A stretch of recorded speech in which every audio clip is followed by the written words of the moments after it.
Do do do do do do do do do. I don't have music yet for the intro, so this is what they get. Do do do. Hi everyone. Okay, we are now on. At least we should be. Dear, if you want to do me a favor and check on the phone, see if how we're sounding. Yeah, give me a second. Let me Oh, get yeah. Safety. No problem. She's still being assistant. Making sure all my stuff works. Because I can't, always. Okay. What were you rolling for, Darman? 6 die 100? The amount of damage you're going to do to someone? We're just waiting for a quick little audio check. Yep. Sounds good. I heard myself. Have one of them speak. Darman, speak for me. Hello. That's Mike, but that works. Hi. Should I turn them up or is it good? Can you hear me now? That's fine. That's fine. Okay, it's all good. You go back to playing if you want. We will begin.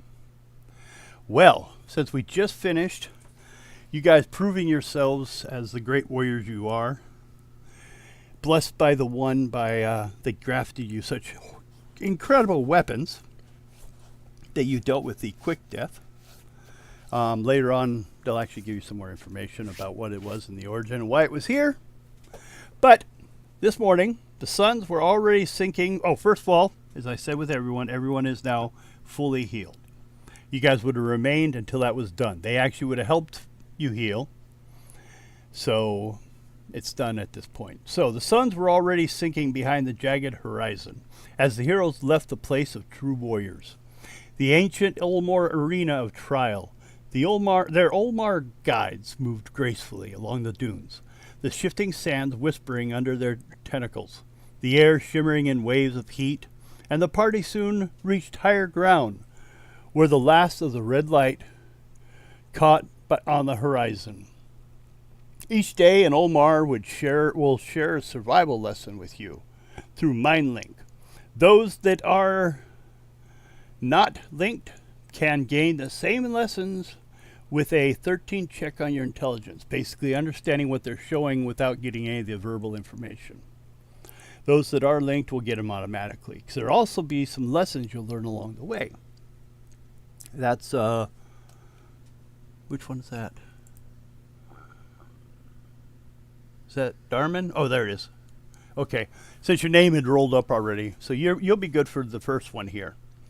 So, each day, one of the Elder Ulmars, a different one, will travel with you guys and share survival lessons through the MindLink.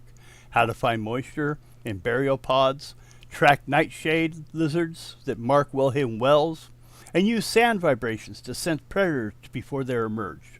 Now, because of this, I have to ask a system question. Can you add, like, let's say, desert survival? Or should we just add points to your survival skill?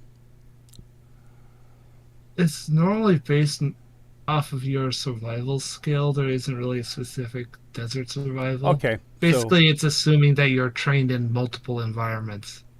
Well, this one, for their information, and since you made your roll also, will be giving you a +3 bonus to your survival skill. So, who else? Rose, I need an intelligence check. You're not linked with anyone. 7, you don't get this lesson. But, and I know it's not usual to give points like this, but this is to represent the information they give you from their planet on how to survive in deserts and may also help on other planets that are similar. So I should probably, just to remember, otherwise I'm going to forget later, pull up Sabai's character sheet.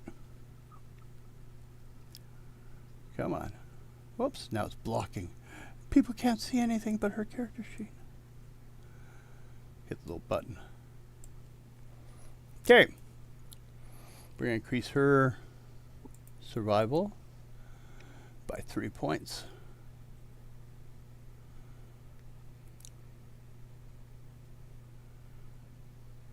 There it is. 1, 2, 3. Okay. I'll just minimize hers in case I gotta go back to it. Okay. Now, still danger was never far. On the fourth day, the group spots a faint shimmer moving beneath the dunes. A sandstalker. A massive serpentine predator erupts from below. The Ilmar link their minds in unison, projecting a calm thought to the heroes and also, yes, you feel them, but also to the creature, so it will go away. You hear the voice, at least Bib does, that says, "Strike together, move as one." Anyone linked can make a charisma check on an 18 to add effect to. Oh, well, that's Darman did.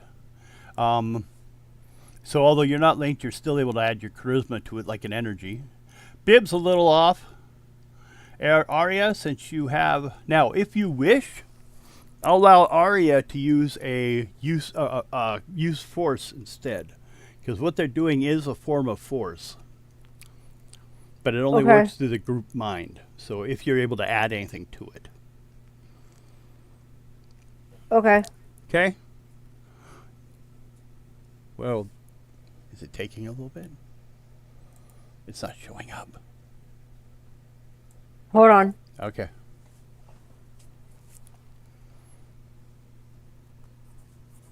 No, damn it. Okay, so, since only one of you made it, Darman, take an extra 100 experience points. Instead of me forgetting till later. Okay. The mental fight tested the unity more than their strength. When the beast finally turned and slithers away, its body sliding beneath the sands again, the bond among all had been deepened. That night, the Olmar shared a ritual meal under a pale blue sky. Laughter echoed both through minds and aloud as the group exchanged teasing thoughts and misunderstand translations.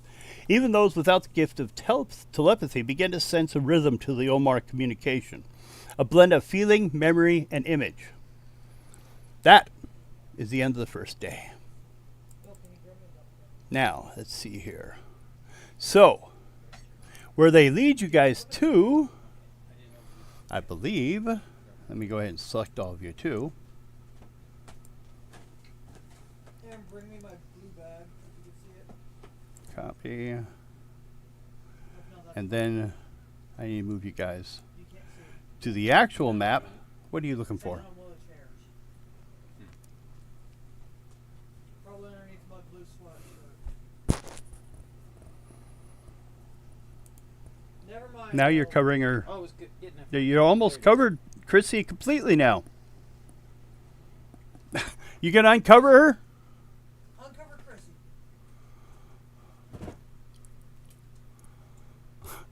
She was sleeping nicely, and you threw blankets over her, or a shirt over the top of her. That's what you want, the shirt?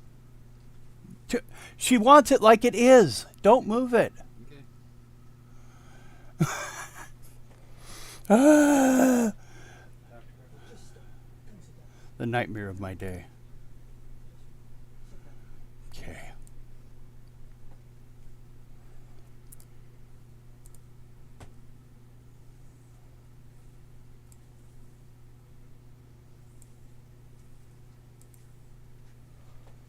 Let's put you guys on the actual map of the game, which means I gotta move the black thing I have covering it.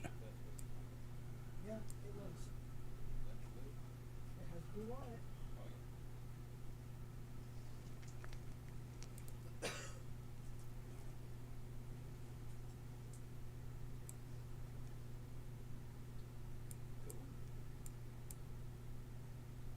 Oh, geez. I skipped the whole encounter.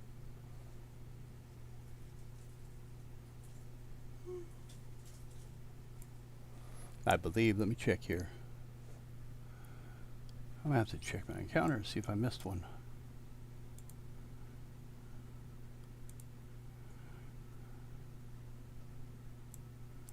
We did that one.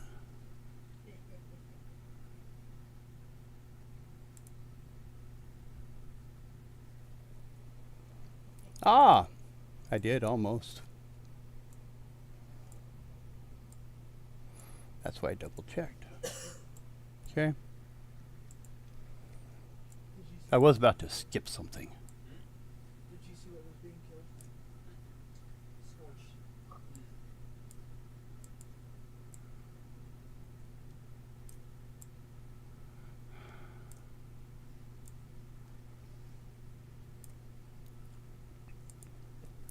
I guess actually, we're not quite ready, so I can leave you guys where you are.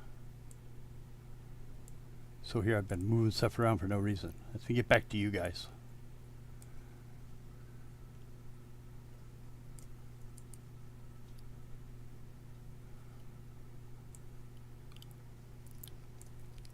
I jumped encounters. So, I forgot a whole nighttime encounter where you meet people and talked with them. So, well, there's one thing I should double check, make sure I didn't miss. Sometimes I'll put the second half of an encounter on the DM section. I'm double checking. Yes, there was. That's why I got lost. See, I shouldn't do things like that. Okay. So, got your day of survival. Okay. Now, as the night's going, although it's more kind of a, they don't so much worry about traveling in the daytime as you guys do, but they do kind of give it the traveling more towards the evening part. So when I say night, it's not necessarily the night, it's sleeping time period, basically. So, the elders share more information with you at camp that night. They basically talk about, way back, the reason for the quick deaths is they had been dropped. Well, first of all, they dropped clouds upon us. Many people became sick. We weren't sure if it was the same disease that were affecting the master race, but it was for a while killing people, but we adapted to it. We found out over time, even after the coming of the Armageddon and the quick deaths, it was a material that was basically supposed to slow down everyone, make movement painful. It put the silicone in our systems that is now sit on our skin and gives us bonus to defense. But it killed a lot of us in the process. The animals, the plants, it's in everything nowadays. That's why you'll find yourself being cut by things that shouldn't cut you, because they've got an extra bit of sharpness to them, almost like an obsidian edge. Now, as the players kneel at the dust of the Volturnus Crimson Plains, the Elder Ilmar drifts slowly towards you. This is the whitish one, not the one you guys saw inside, but it was the one that was older of the four you guys met. It comes forward, and without words, so therefore mostly talking to Bib, I guess, the air thickens with thought, an ancient alien current carrying images directly to your mind. The Elder's psychic voice unfolds like a vision of images past. Now, I'm going to give Bib a chance. Bib, make an intelligence roll of 10 to see if you can fairly repeat this information so everyone will know it. He's like translating. Ooh, good job. So, everyone will know this. As a player, okay, you did well with the one, with what the one has granted you with such great weapons. The quick death you saw, they are near extinction now. They used to be ones that were larger. They used to be everywhere, but we found them. We found one. We find them every once in a while, which basically tells us something is going to happen. At first, they were small, familiar characters from another world, soft-pawed, cat-like, almost delicate. People kept it in their house, as we would call house cats. Then came the Rakata, shrouded in distance and shadow, massive genetic transmutation. Their purpose is not creation, but weaponization. They twist the mold the fur and flesh, replacing gentleness with violence, curiosity with hunger. In these alien vats, the house cat became the quick death, a long serpentine body coiled with muscle and sinew, tentacles unfurling like hunted whips, shooting darts, eyes burning with instinctual fury. Then flashes of chaos burst across the psionic vision. The colonies of Volturnus in flame. The quick death moves like a streak of black lightning through the clustering domes, scattering settlements. Thousands perish before its claws. It tears through armored vehicles, slaughtering livestock, and then vanished into the dunes with its prey. There's no reason or no mercy, only speed and carnage. The Rakata intended it not only as a weapon, but as a judgment upon the land. But the elders' thoughts grow more somber. Some say the Rakata were desperate, dying from a plague that devoured their homeworld. They sought to purge Volturnus for themselves, cleansing it with terror before claiming it as a sanctuary to hide. The Quick Death was their herald of destruction, their apocalypse given flesh. It also had gained the silicone armor base that was in the genetics floating around. Since then, it's been gone. It's been gone since before the ones like you had shown up. And that's where we're taking you towards. The vision fades, leaving only silence and the echo of the alien's sorrow in the player's mind. The elder Olmor breaks with silence at last, its telepathic tones soft and grave. The Rakata sought to end life, to preserve their own. The Quick Death remembered nothing. Yet it still hunts, for it was made to bring the end of days. You found an odd thing about the Olmor, mostly Bib and anyone else who's been listening to them. They're more forgiving of their enemies, of who they are. I mean, they see all sides and dangers, and which is kind of a side effect, or a disadvantage, you would see it, of a species that's very empathetic. So, let's see here. So now we're going to be heading into next morning. Any questions or anything before we start the next day? Nope. No. Actually, because I'm doing this, let me go ahead and get it back to a montage so we're going through stuff for people to watch. Okay. Because also I'm going to have to change maps. It's coming up soon. You rise the next morning to look over the dunes. Ahead stretch a vast, glimmering expanse, the burning lands. A landscape so bright it stings your eyes. The sands were not mere sand at all, but a field of crystals, exposed and polished by centuries of merciless wind. The light refracted wildly, sharp shards of color splashing through the air. Even the Olmor youth shielded their eyes, their thoughts brushing the minds of the heroes with unease. One of them, bold and curious, extends a tentacle towards the far end of the ridge, pointing to inform you guys, which some of the youth have started communicating with some of you guys more often, especially Sabai. She was doing it before, but we will go there, the youth mental voice flutters softly. Even those know the way it's pointing, they don't understand the language, look to where it's pointing. The air burns and the ground is alive, it says. He turned, gesturing towards a darker patch of rock not far away. A cave entrance, yawning like the mouth against the glare. At first you groan, of course. Another cave? Muttered, remembering the endless lava passages of the last subterranean leg. But then they paused. From across the crystalline dunes came a sound, a faint at first, then rising as a steady electric hum. The Olmor all froze. Their bright haze flickering moved. As you see heading towards you from these plains, crystalline dragonflies. I think they were 1 to 2 feet in size on the body length. The width is going to be about twice as long because of the wings. Once unnoticed, kind of at the edges of the site, as you start to remember, you'd seen flickers of light. Their wings glittering with the shards of glass. What I would say was grass, but it is glass also, their edges. They hovered just above the ground, waiting for unwary to expose their skin to their slicing proboscises. A group shared a silent mutual understanding. The cave, however uninviting, was the only true path forward. They call them Morda. They are kept at peace by a gentle hum. At least one of the Olmor elders are singing at all times. And when that happens, you'll see them land. Basically like the air blowing through stuff, kind of informed them it was time to land and just hold on. So, that's how they get you through that, and it's one of the things you learn. Anyone who wishes to try it sometime can, but we won't worry about it now because it's being taken care of.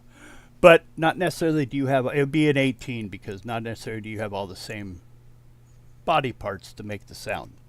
But you could possibly do a hum, especially if you have any singing skills or anything like that, or entertainment, I think it would be.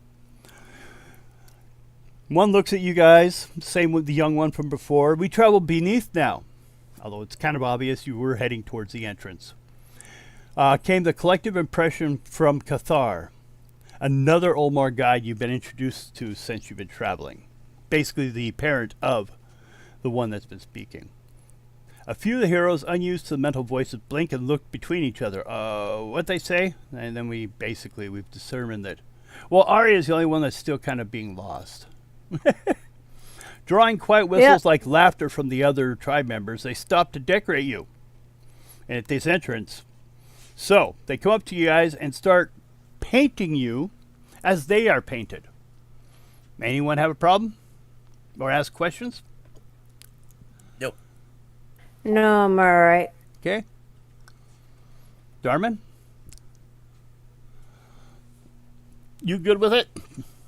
Yep. Okay. Let me go ahead. I forgot. I should add this. We don't need it yet, but we will. Turn form. Okay. Now,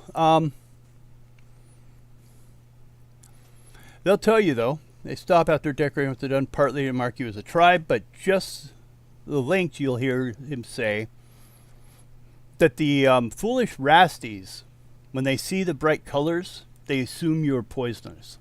So they will not attack you as you pass through the cloud if you're colored like this.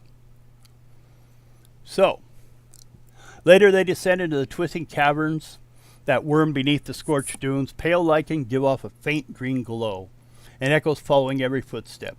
The Omor move silently, their tentacles slithering over rock without sound. About halfway through this cavern, the party path cross a wide chamber shimmering with moisture. Strange translucent creatures bobbed above the water pit.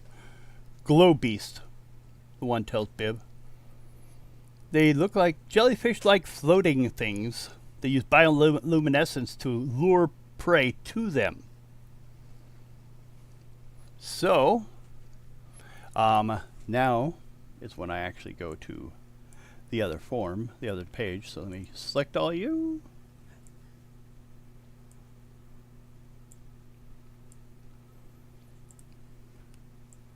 Then I'll also turn it off from... Well, first I'll move you guys. Come on.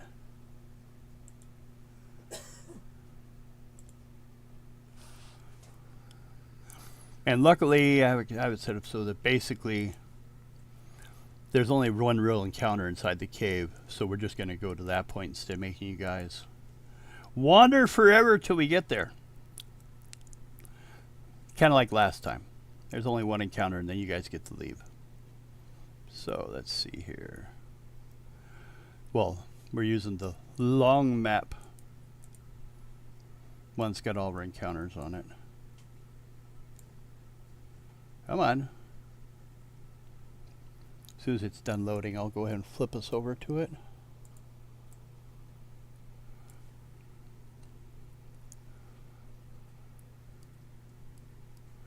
Come on.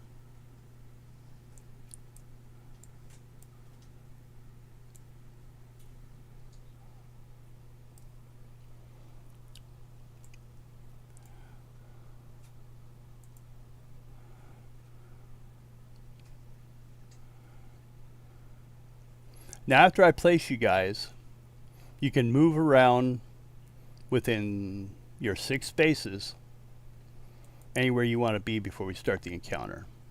So, let me now put you guys on this page.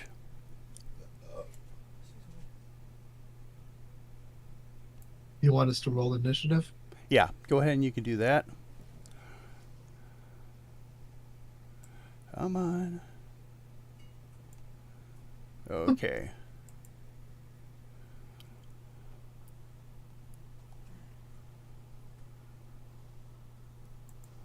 My screen just shifted. It should change to a whole nother image. It's all covered in black. Hopefully. Well, all except for the very top one. I had to start doing that because Matt couldn't keep his eyes off the whole thing, so I had to like cover what we're not using so there wasn't any cheating. Everyone can move within 6 spaces of where they currently are at. Once you guys see, and then I'm going to go ahead and move for the viewers the same thing. Which means I shut that off. And fade back again to you guys. Okay. Where'd I go? Oh no! It did it again to us. That's alright. Our pictures all disappeared. Not that important. I could restart it. It would go away. How you guys got the image yet? No, I don't. Okay. You need to scroll up a lot. Yeah, it's on the very top. There's like 5 maps there. Alright. I can see it. That way I can move without having to move you guys to different maps all the time. And it, because every time I do that, it really kind of makes the system go, what the fuck? So, let me check my churns. That's everyone. I should pick someone for me, though.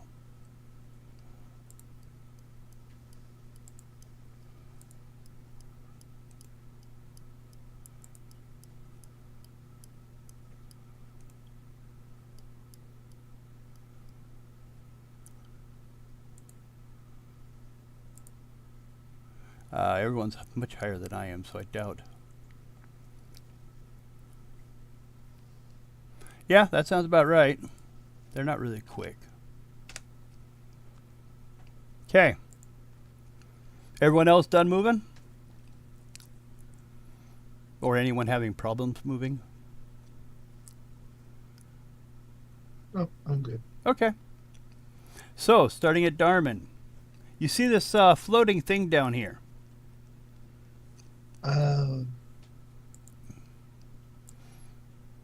It's got some tentacles to it and stuff. It's got electricity coming from it. And it's kind of moving around. You're not even sure if it's 100% sure of your position. I'll let you know, though, the way out is over in this corner. The left-hand corner, or yeah, no, the right-hand corner. That's where the way out is. So possibly you could sneak. Not say for sure if you could, or how much senses it may have. So, starting with Darman, what do you wish to do? They backed up since you guys proved yourself to be such. I mean, you guys took down that quick death than any of them ever had. So, since they're leading here, they decided to let you guys deal with this if you can. They're packed up behind you, mostly protecting the young. They do have their bows out, like 3 of them in the front, in case it comes that way, to protect the young. So, Darman's first. It's an energy creature, huh? Yes, it seems to be like an energy, but also it looks like it's partially like a jellyfish. It does have a shadow, so there must be mass to it. But it does seem to also have an energy, like basically as it approaches walls or stalactites on the ground, you do see some electricity arc out from it, or what looks like electricity, you know, and kind of skitter along it until it reaches out of range of it. Now, an option is anyone that wants to sit still could like see basically if you watch it long enough, you might be able to find what the range is. I'll sit and wait. You gonna sit and wait? How about Same. everyone else? You gonna do the same? Yeah. Okay. Let me pull up my information on it. Whoops. That's not what I wanted to do. Okay. Basically, it looks like...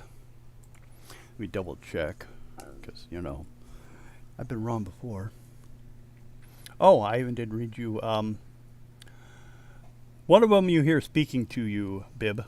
One of the last glow beasts dissolves in fame. Oh, let's see. Oh, well, that's just them requesting that you guys help with it. They're strange, translucent creatures bobbing above the water pit. They call glow beasts. Jelly-like desert floaters. Though the light is bioluminescence. Basically, if something sees the light, they hopefully will come to it. But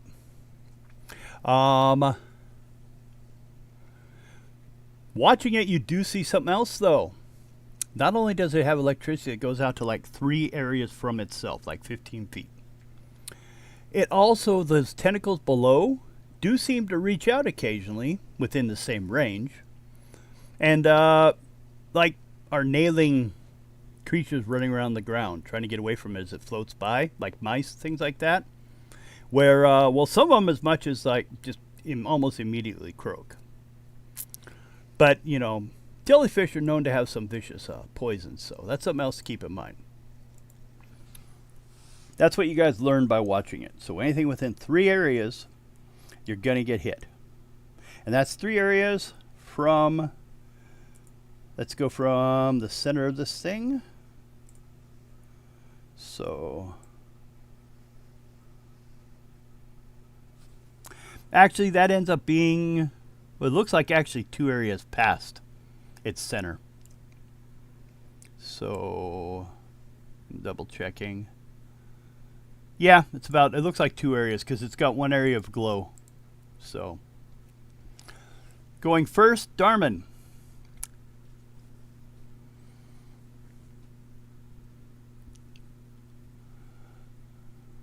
So we've seen how far it's arcing out. Yeah, about 3 areas. Well, 3 areas at most, but since half its size is the glow, it's actually, I stretched out and it's only like 2 areas, but just to be safe, say 3 areas. If you come within that, I'll probably, if you come too close, I'll probably try to hit you. Well, actually, Well, if that's the case, we- I should roll, or I should move, because, well, no, let's do this. Let's roll die 20, and I think I need a 7 or higher to sense you guys even there. Oh, good. Okay, so it's going to move, and it only moves 3. And I'm going to move it over 1, because it's kind of like seeing all of you. Okay. Starting with Darman. well, there went that idea. Trying to sneak by it or something. You might be able if you really cleave over, or you could also just start shooting at it from there. I'm wondering how effective an ion grenade would be since it's electrical beam. Well, it produces electricity, kind of like an eel does, but it does have a physical form. Have you ever seen an eel that gets touched with jumper cables hooked up to a battery? It's an interesting sight. Yeah, I think you would probably still do effect on it. Probably blaster would be more effective. Possibly. Actually, my disintegrator rifle. Yeah. Well, basically anything, if you eliminate all of its points, it will die. Let me check what it's... Ah, okay. And you only need a 10 to hit it. I mean, it's basically like shooting a wall.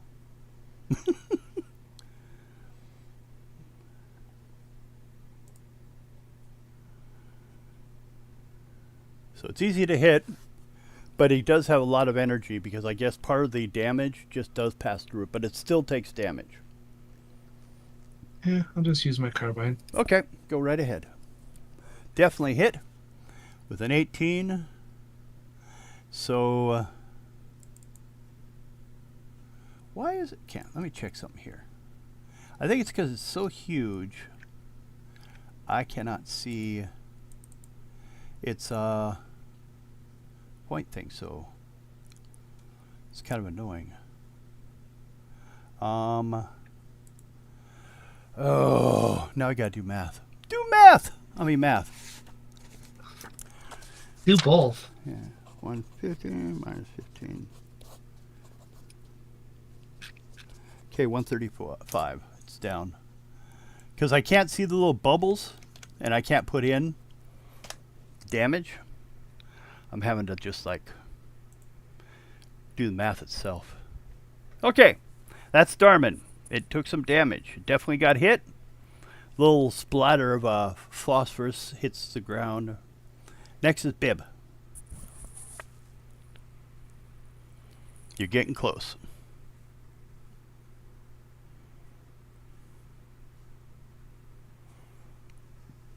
Bib? Yeah, I'm gonna shoot at it. Okay. Almost went defensive there. Go ahead. Hit the magic button.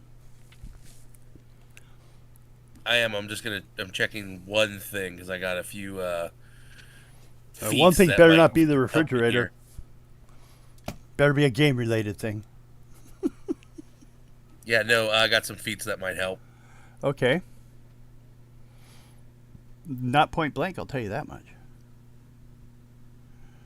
Probably not a good idea. Just get real close. Don't worry about it. And point a big metal thing at it. Hold it tight with both hands.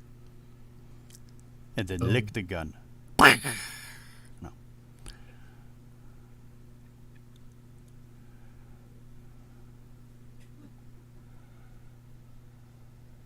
Come on. What feet you looking at? Precise shot.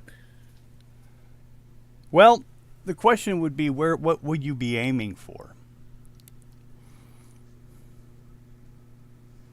Oh, that just means I don't no -5 penalty for shooting into melee. Okay. Thing is, no one's in melee with it. Yeah, no one's in melee, so. Yeah, but I will take a -2 penalty on ranged attack roll to deal 1 plus damage, 1 dice of damage. So you'll need a 12 to hit, and it adds an additional what die? Die 6, die 8? It would be a die 8 for Okay, me. so after you're done, roll. Well, if it doesn't do it automatically, just add a die 8 to it. I'll be able to tell you if it does or not. Let's see if I can explore that or not. That says, oh, okay. And then you said a die 8? Yeah. Okay. Add that. Roll a die 8 for me. You hit. Stun won't really work so much because it really doesn't have a central nervous system, but the damage still applies.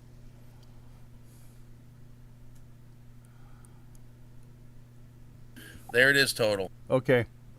Yeah, you got it many times. Which one? What's the first one? That's the only one I'm going to count. 20.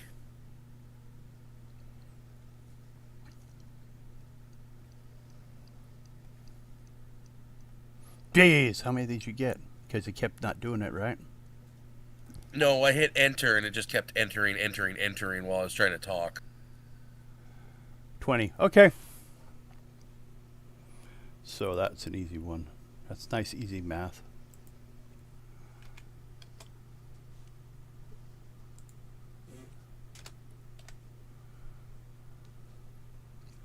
Okay. So now we will be going. Let's zoom in a little bit more.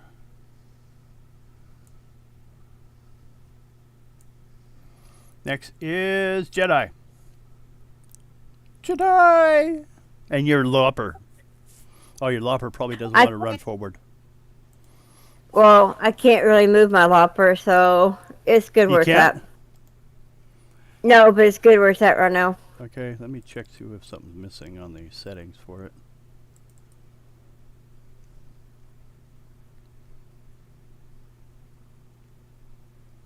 Oh, because I didn't write that down. That's because I deleted yours because I thought it was dead, so that's why. It's quite alright.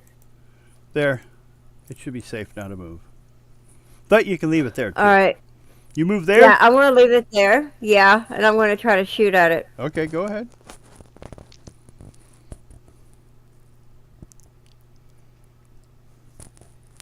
Oh, I gotta swing way down because there's about 100 die 20 rolls. 6! No! Okay. Damn. Why do I have 2 of these guys? Let me delete one. There. Oh, no! He only had a... What did he have, a 3? I think it was? Attack of 6 and damage 15. No, I was talking the glowfish. Oh, reason sorry. He appeared twice. There we go. Okay. He goes last. And he will move.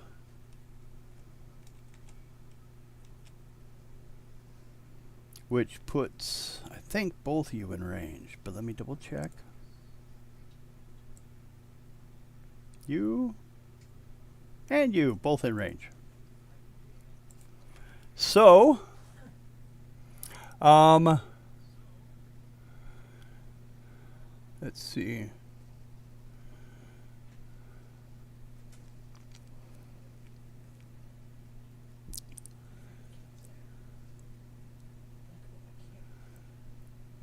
Okay. Apparently,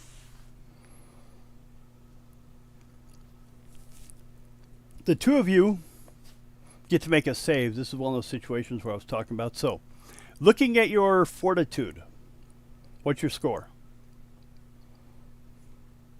Okay, let's go with Rose first, or Arya.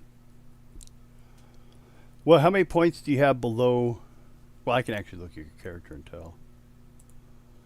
You have a +3. Bib has a +13. So, this is what's called a fortitude save. And then what you have to do is you have to make a fortitude roll, which is just a die 20, plus the bonus you have. It's something I was finding out. It's weird. But it's the best thing for the situation. So first, Arya. Roll a die 20. 18. That's good enough. You're good. And then Bib.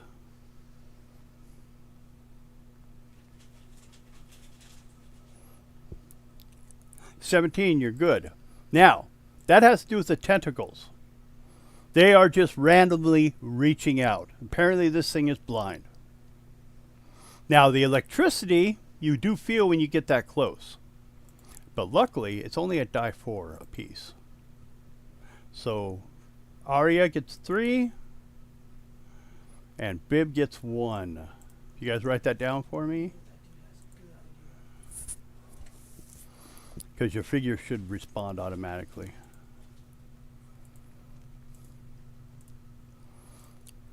But it's damage. It's more like the electricity's hitting you, almost like you just walked within a static range and it's hitting you.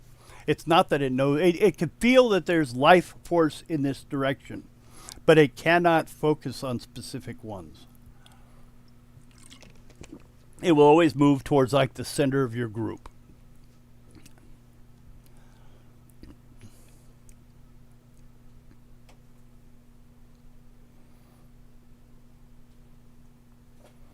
Okay. So we go around top again to Darman.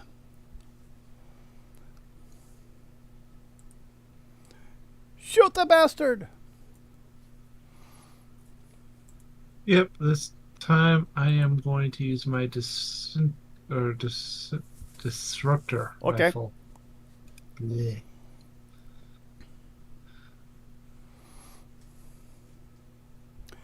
$12 still hits. 19 damage. Means you like almost missed.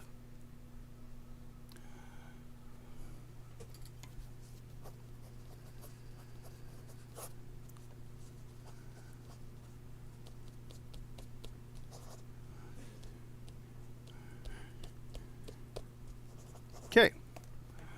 Having to do math the old way. We're down.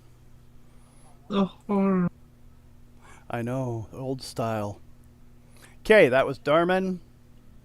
Next, 1DF.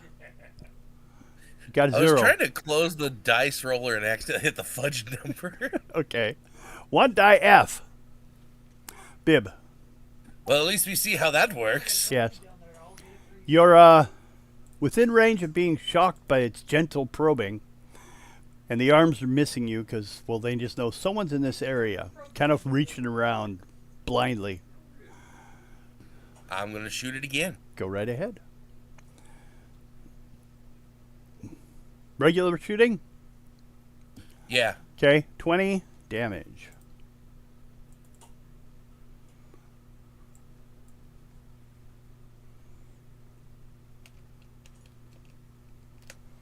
Okay.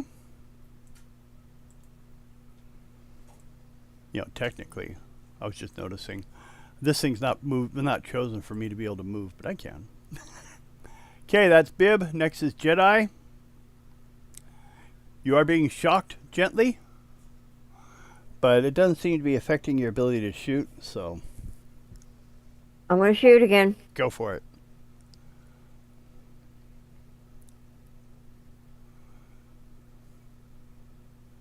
Damn it! Ooh. Hey, kitty. 3 does not do well. You shoot. Ozzy. No. So now it's my turn again. Well, neither of you move back, so both of you are still going to take a die 4.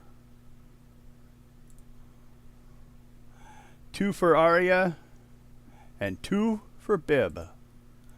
Now, go ahead and do your rolls not to be hit by bad luck of flying tentacles. Arya? Oh. Okay. Well, you both... As long as you roll 10 anyways, you can get past it. Or no, you need to... Ah, damn it, that's right. No, you're both all right. So, we're back around to Darman again.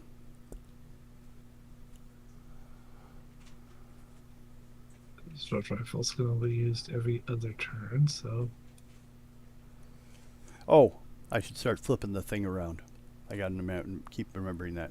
17. That's not. That was a dirty 20, right? So it'd be... What's the color if it maxes? Blue. Blue? Okay. Yeah, essentially I rolled a 9. Okay.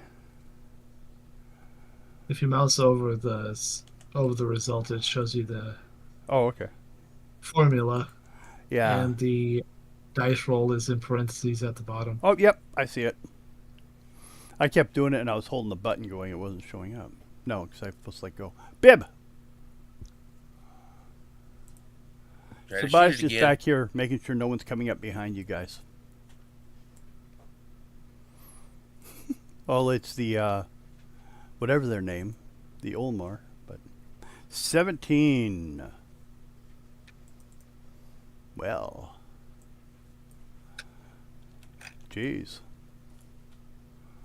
This thing ain't gonna last much longer. And, Arya, or Jedi. I guess that's your name on your character sheet. Arya. Yeah. It must say Jedi because it keeps right that for a name. I am Jedi. That's all right. We'll fix it later. You know who it is. You shot Bib again. No.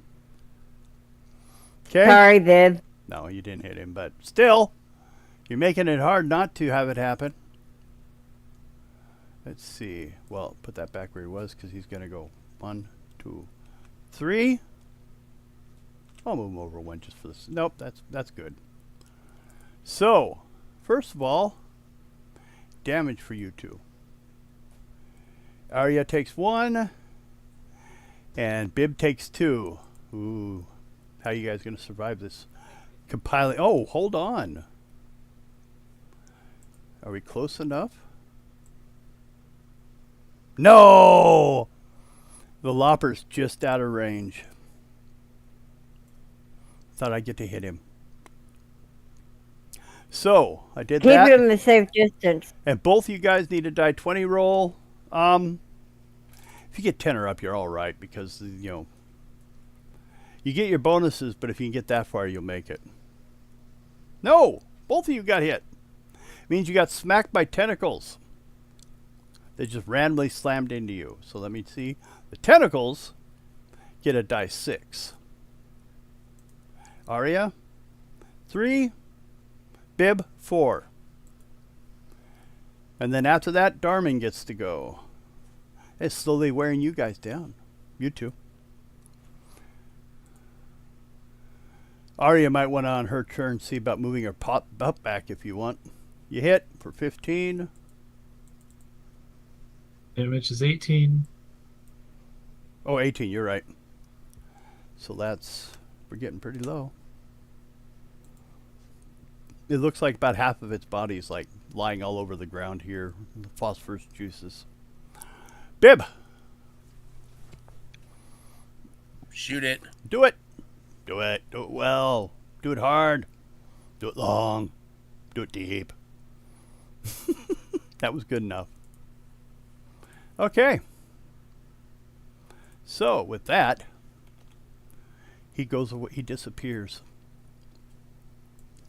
into a pile of mess. You know, basically just kind of like falls apart, starts to fade most of its color. Let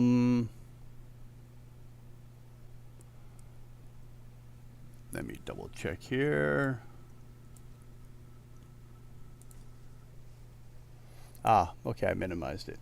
So, once the glow beast dissolves into a faint blue mist, the Olmar express a feeling of approval and mild amusement. Now you have fought in the deep paths, as the Olmar once did, the mental tones carrying a warmth, even pride. So you guys continue traveling. Next day, well, wait, let's see. Traveling underground for like 6 more days, you emerge from the opposite side at an oasis. So, let me get all you guys together again.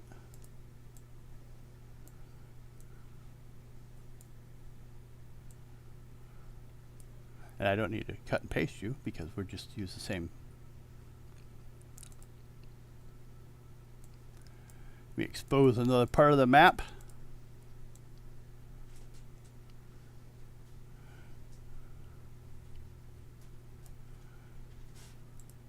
Oh, forgot about him, but I decided not to use him. One of those things when you look at numbers of the group, it just ended up little too high a level of mission. So now if you want, I could give you guys your points at the end of the day, or I can put them like I a lot of times do, just write them down at the beginning thing. Okay, let me zoom in there. You are coming out of the cave finally, or towards the exit. Let me read the encounter and it will make more sense. Okay, as you get near the exit, you can see it ahead. You hear a sudden explosion above you, like an avalanche falling down. Everyone makes a perception check.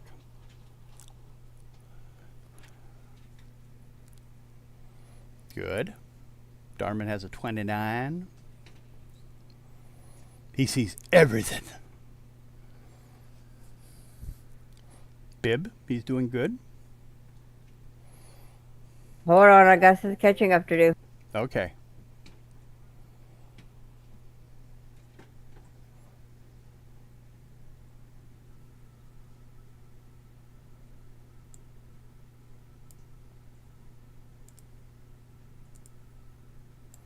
I should probably move all these one back one. And then take. Because you guys not quite out of the cave because of the noise. Okay. Still needs Arya.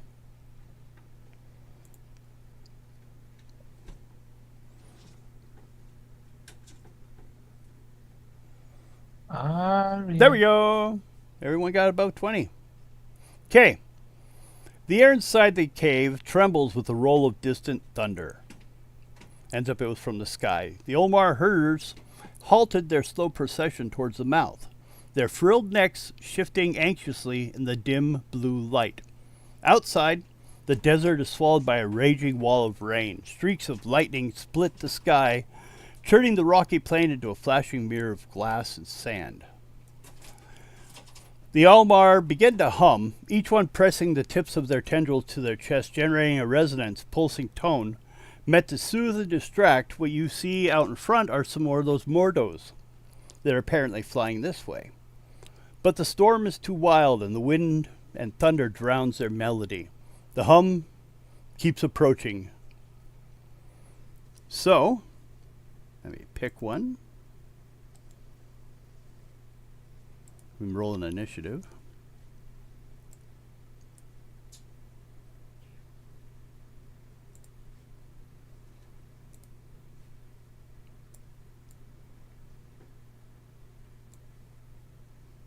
Whoops, I forgot. I got to pop this out so that people don't have that blocking their view. Okay. Oh, yeah, I forgot about that. Again, it did the every damn creature. I've got to change this. Okay. I'm still way the hell down there on turn, though.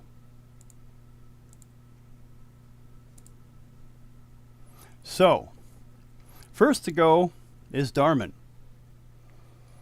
They can't seem to get these things to calm down. If they try to enter, maybe they'll be able to get it because you can hear a bit. But the noise outside and the thunder and all that is just making it impossible for their humming to work this time. Let's see here. 4 of them burst the curtain of rain, their many-faceted wings slicing through the downpour in a violent shimmer of light. Mordor were crystalline dragonflies, each body made of translucent plates of prismatic materials or minerals. Shaped like living jewels, they reflected light into blinding flashes of color as they dart through the storm. A faint harmonic buzz fills the air, half mechanical, half organic. It sounds kind of like the sound they were making, just a little lighter, so they basically were trying to mimic it to calm it down. An echo of psionic hum they used to communicate now twists into a shriek of agitation. As they get closer flying, it's actually starting to give you guys a little bit of a headache. Not doing damage, just a little bit of pain from their buzzing. Each Mordor was roughly 1 meter long, I guess 3 feet long, with a segmented thorax and long glassy abdomen that ended in sharp ridges. When they swarmed, that edge could cut like a blade, their compound eyes glowing faintly orange within the faceted crystal head. Scanning for movement, reacting to even the smallest vibration in the wet air. The leading Olmar tried to gesture with its upper limbs, the tendril forming a calming sign, but the Mordor still were already circling the entrance.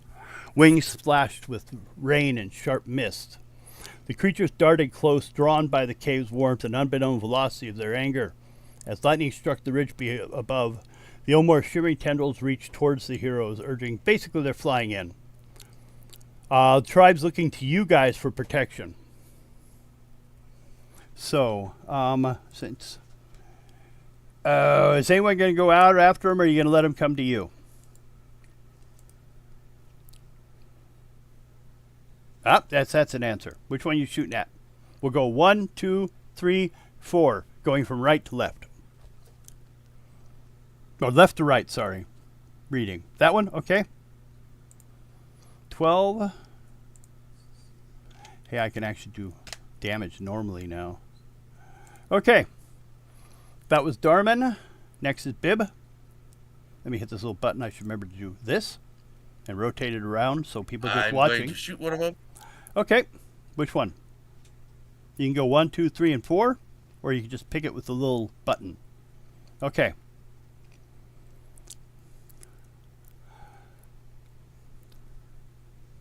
Nine. No. Oh, hold on. I did something wrong last time. I took the damage off. Different games I use the red for the... So let me fix that. I took it off the reflex. How much damage was it last time? 12? Well, that's even worse for him. Okay, how much damage you do this one? 15? And it shatters. Like glass. When you hit it with just enough points to get past that. So next is Arya. Arya. Okay. Which also includes your pup if you want.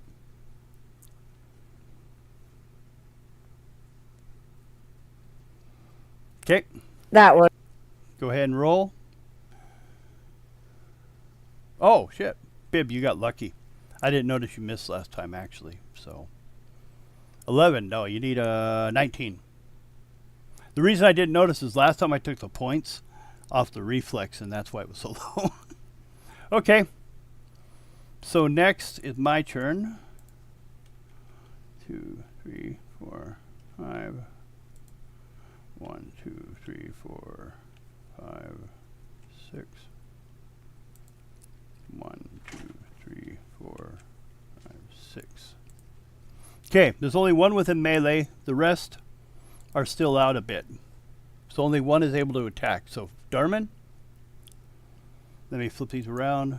I went Darman. I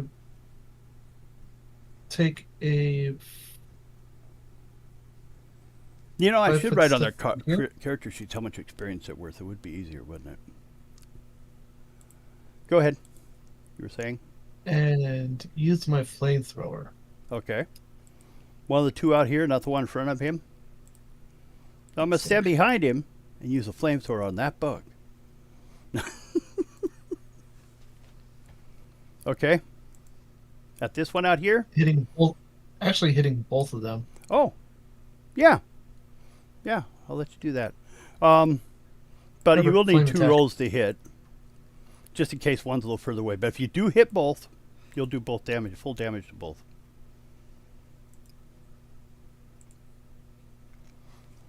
$14. No. They're quick and fast, and they got away. Oh, the first one hit, though. You did hit the first one. What am I thinking? He takes 9. Oh, he was already hurt. So he goes away. Shatters into little pieces. How much XP? Well, I can find out real quick. Let me pull them open. That's why I said I should start writing this down more, but they only count as first level beasts, so it's probably 20 apiece.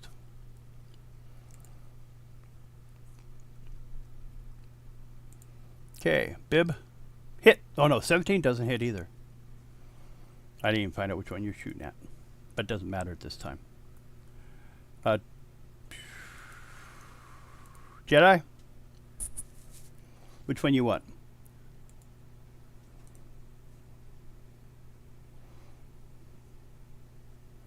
That one. Okay, go ahead. Need a 19 to hit. Nope. Okay, now it's my turn. He's going to move in. So you're probably going to get hit. 1, 2, 4. He's going to go for the big one first. Okay, so their attacks. Let's see what they have. Open character sheet. It's probably a bite or something. Sting! Ooh, it's got poison, possibly. First, we sting on Arya. Guess I should move all my turrets to the front Would it be worth better? 16, does that hit? On Arya, I believe it does. That's Get that off there. Arya needs it's like what? 11 to hit, so Arya gets hit for 3 points. Needs a 13 to be hit. Yeah. And I got a 16, so I hit with 3 points. But you also need to make a... I'm just going to do an endurance roll of 15. Here, I think it makes it easier. I don't really get much of anything. An endurance roll of 15 to ignore the damage, otherwise I'll do more damage, and including move you down your condition track 1 if you fail. From like 4! No.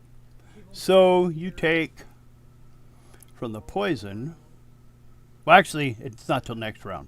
Well, just so we know. 3, 4. So 4 points. You'll take 4 points. Just go ahead. Okay. Okay, that's from the poison. And you know your condition track, how that works? It's like right up by your hit points. It starts at normal. Move it down to minus 1.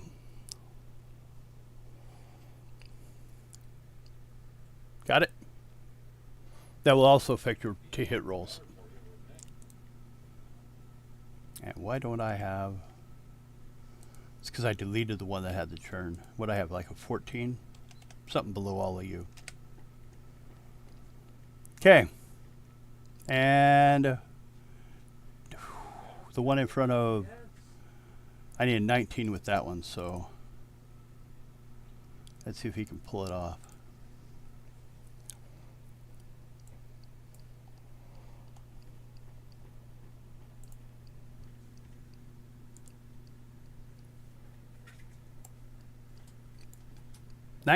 Wait, is that the same one? Is that the second? Yeah, it is. Okay. You got hit for 3, and I'm gonna need an endurance roll over 15. It says fortitude, but that whole rolling thing on fortitude is a pain in the ass. 5. No. So you get 2 die 6. 6 total.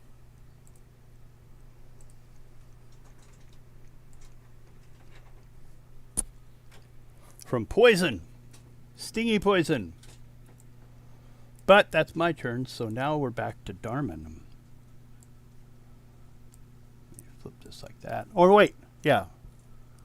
He should be below. Let's put that back in order. For some reason, put 14 above. There we go, Darman. You may shoot one of the two. Neither of them been hurt yet.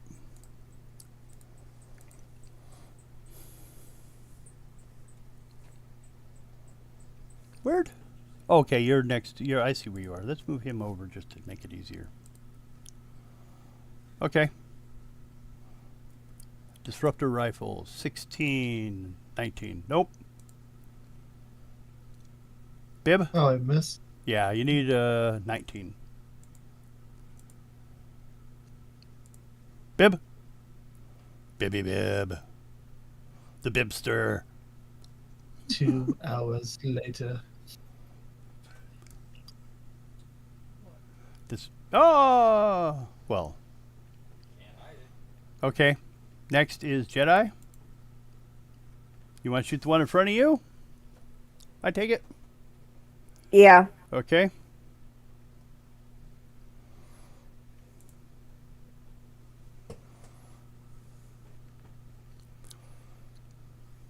"19 hits. Whoops. Accidentally clicked on you. And you kill yourself. No. Ooh. That's a pretty good piece. That did some damage. Damaged its thorax pretty bad. Actually, it's 1 point from death, so. My turn. The one on you, gonna try for some final chance before he dies. Stings again.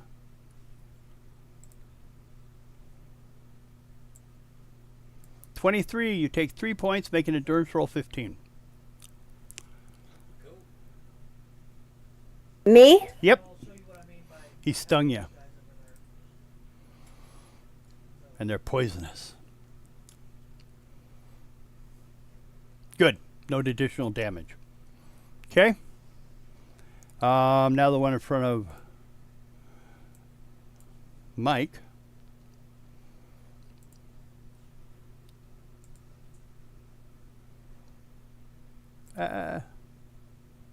No, it does nothing.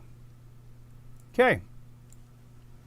So now we're back to Darman. See, here's Raiders. Okay. Let me move that out of my way. Ooh, you hit good. 26. Which one? Okay. Well, then that one shatters.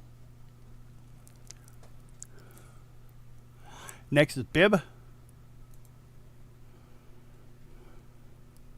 Probably the only one left.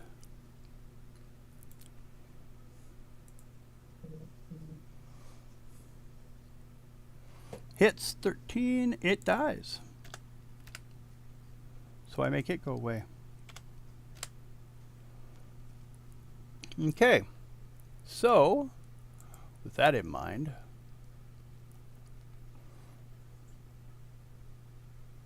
okay. You guys will move a little bit from this space because that's all there was at that one.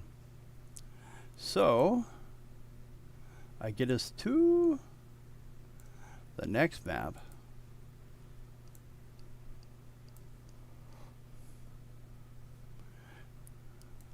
Oh, that should go. Put you over here. Yeah. If you see yourself on the next map, again, you can move yourself anywhere within 6 areas that you feel safer. Stranger danger. Yeah. We're basically, I should get to the reading. The reading! The sun is high over the desert horizon, its heat softened by the shimmering of water and palm fronds. The oasis hums with quiet life. buzzing insects, much smaller. Smaller, like, there are some smaller versions of the Morta, too. They're too small to attack. Trickling water with low croons of the Ulmor riding beasts, the loppers, as they rest in the shading pools. After weeks of sand and stone and hardship, the heroes have found a moment of peace among their friends. How special. The Ulmor offer a group a chance to rest and heal again. They construct shade huts out of woven reed and leathery foliage, while shallow pools are used for cooling burns. You see them do something because they've had to do this before, and this is a secret to making water on this planet drinkable. They take the water and they boil it. It's caught by a cover, and that condensation rolls into an outer lip, which is drinkable water. The water you boiled is just as poisonous before. The only thing that will separate the cyanide is the boiling. So that's the trick to making water in the desert. This desert. It works in real ones too, but okay. Anyone need treat injuries? Anyone got to worry since? Is it just regular? Well, just put yourself at max. We'll give you how many days you need. You don't need to worry about it. Also, though, which is part of this.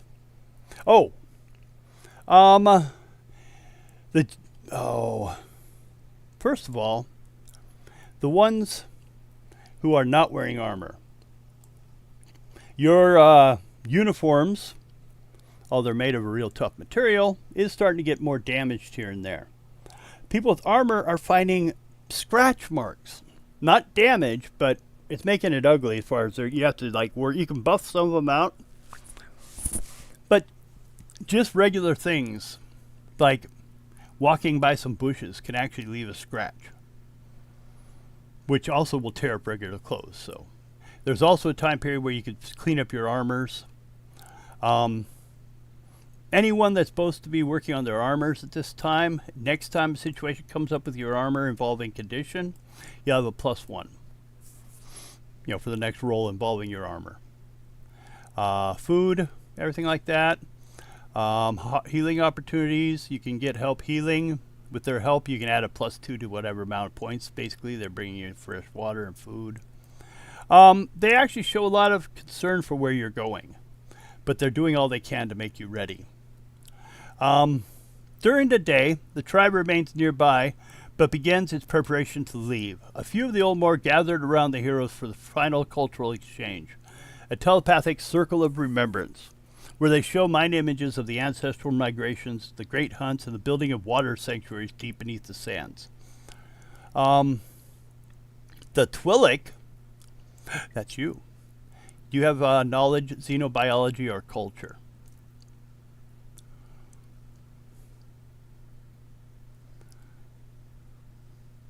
Dib? You looking? He's looking. Yeah.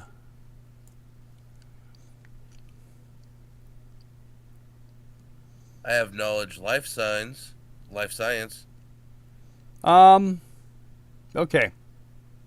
I'm going to give you a +2 because basically there's something about their lifestyle out in the desert in this that is more relatable to you than other races in some of the tricks. So you get a bonus on your knowledge, but your life knowledge, what counts as life, things like that, because of your experience here.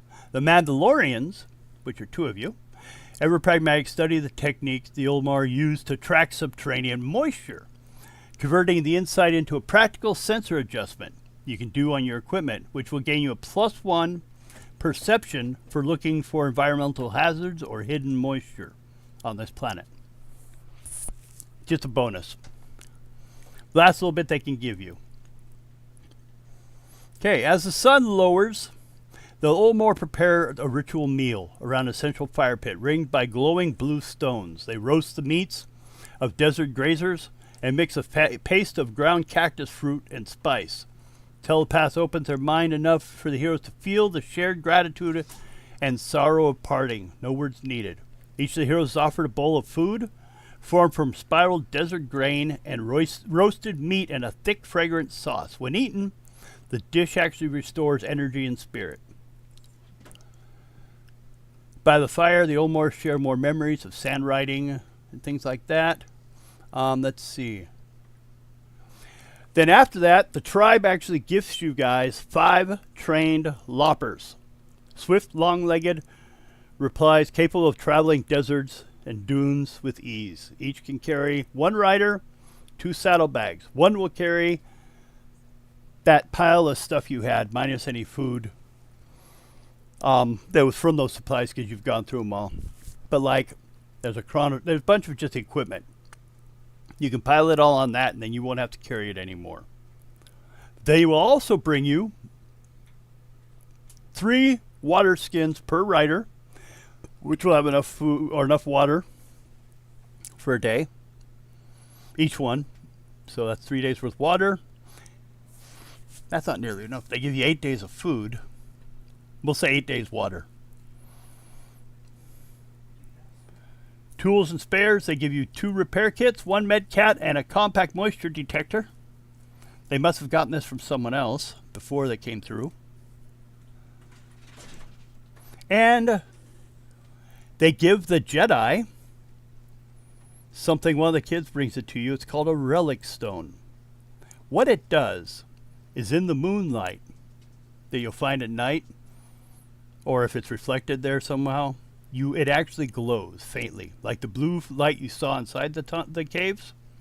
This is a glowing stone that will reflect moonlight to like give you almost daylight right by it, within like 20 feet. As the stars rise, the Olmar chant harmonics that echo through the oasis. Then silently turn their loppers. Well, they're going to be leaving the sea. They turn their loppers and settle them in the other direction where they'll be riding them, except for the 5 you guys get. Now, you guys can name them too. If you go over to characters, and under your name, there'll be Sabai Lopper, Billy or Bibbs, Arias, and Darman. Those are your loppers. You should be able to operate them. And I will now bring them over. So let's see, because I've got, there's 2 right there already. Oh, there's a 3rd one. I'm going to need to copy and paste one. And then I will assign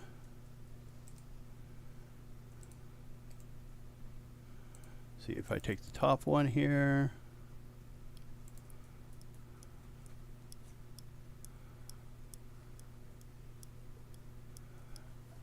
Let's see. Aria's Lopper. Just because that's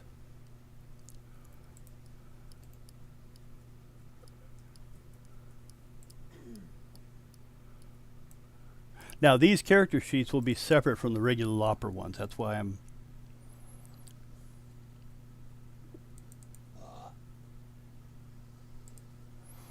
maybe label the rest of the ones. Oh, Bib. I have tons of ones that say copy, copy, copy. Bib's Lopper. Because I made them before, then I forgot where I left them, so.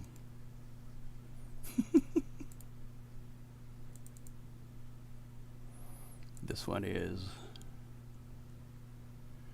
Darman's Lopper. Now you guys can rename them. This one's Sabai.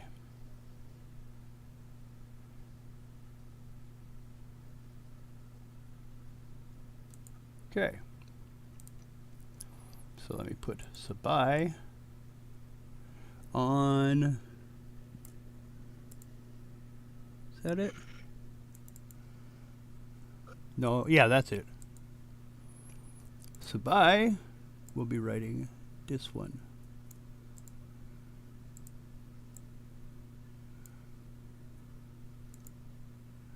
May have to adjust it a little bit.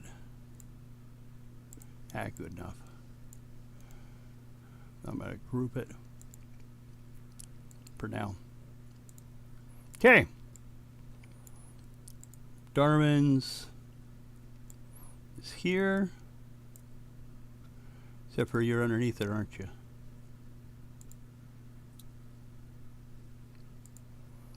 Bib is, I think, there. That one I don't need there. He's just talking to you guys. He'll be riding on the ground. And you're on that one. Okay. Go ahead and I'm going to group these. So if you need to ungroup them, let me know. Well, then you guys can't label them. I'll just move them like this for now. So, except for, I probably should have. Actually, I'm going to have to. Because you're going the wrong way. Because basically where you guys are going, you will be riding through some grass that's about 5-6 feet tall, and it will cut you up on the process. So these will allow you to pass without that because their skin's used to the silicone and will not be damaged. Get the last one of you here.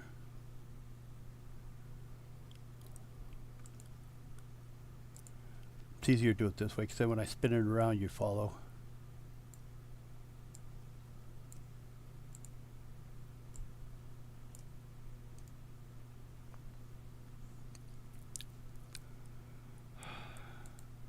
And actually, I can do, just make one thing easier. I'm going to take this guy and, whoops, move a space away. He's going to follow Arya. So I don't have to worry about moving him, your lopper friend. Okay. Now we've had a lot of discussion on that. I think, let me double check.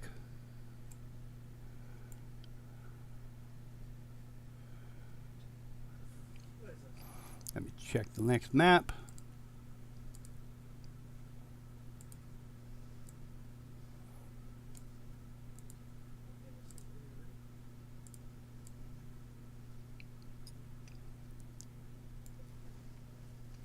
Okay.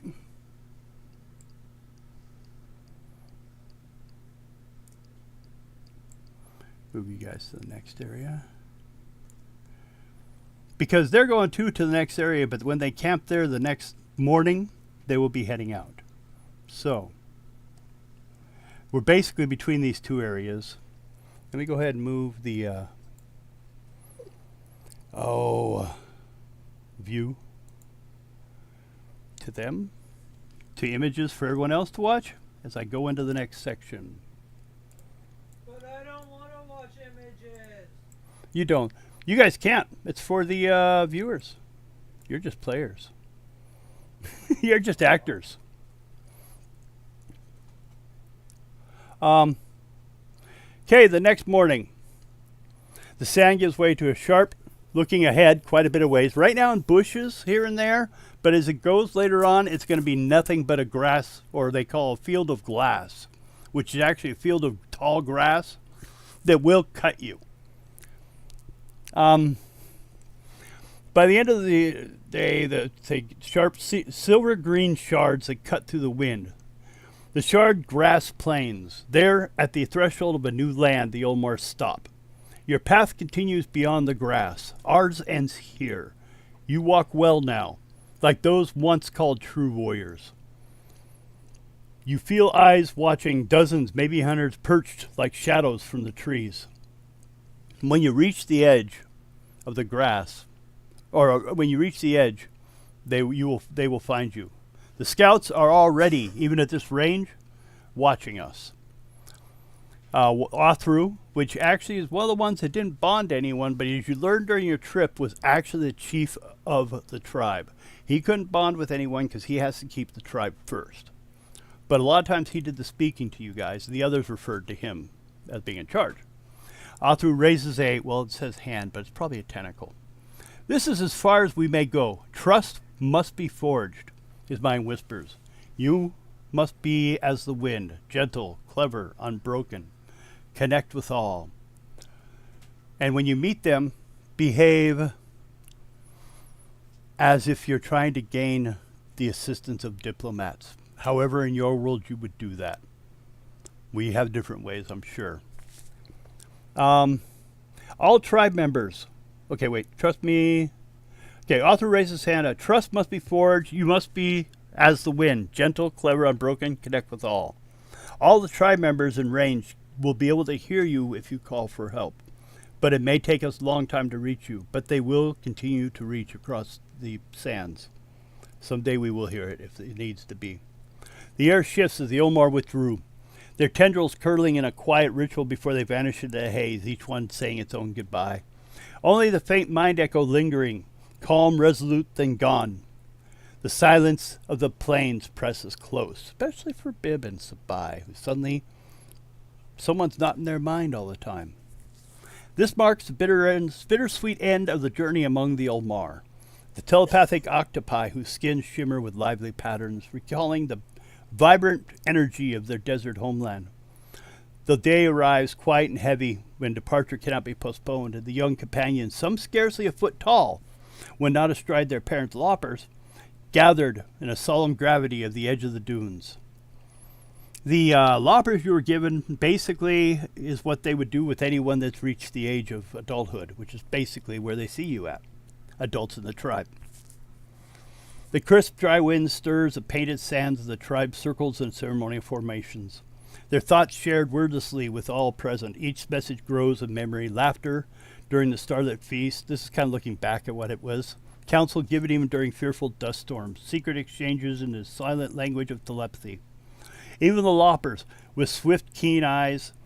That reminds me of one thing. Does everyone have, and I should pull up a character sheet. Not a character sheet. Actually, I should try to pull up. Do I still have Sabai's? Let's see here. Characters, Sabai.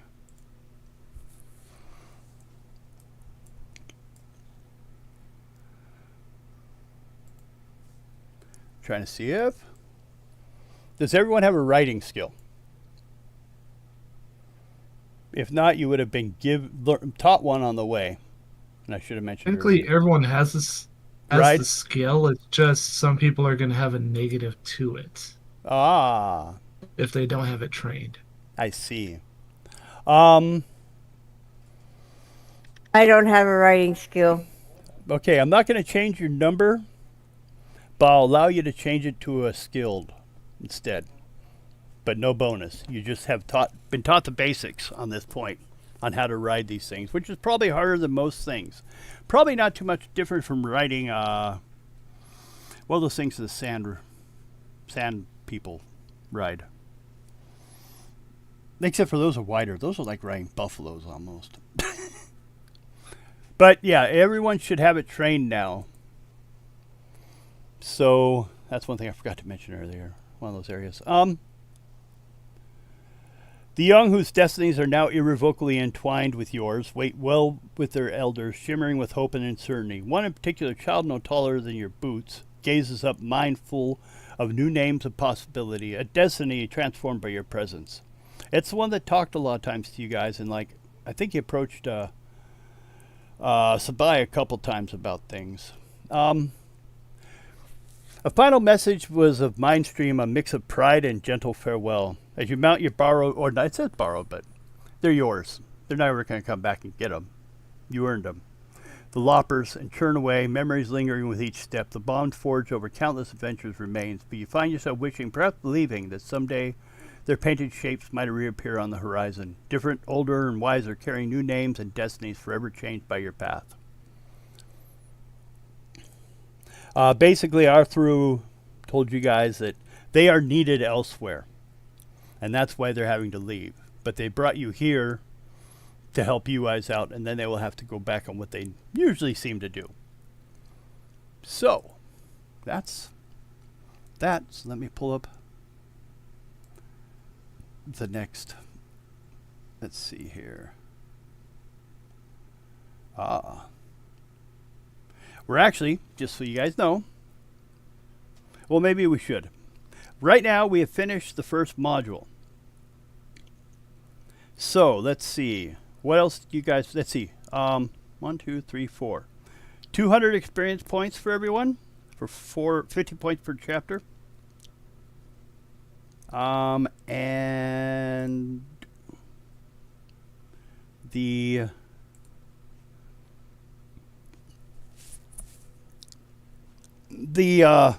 energy thing, jellyfish, was worth 150. It really didn't have much for attack, but it had lots. It had 150 points to it too. So you guys can all take those experience points.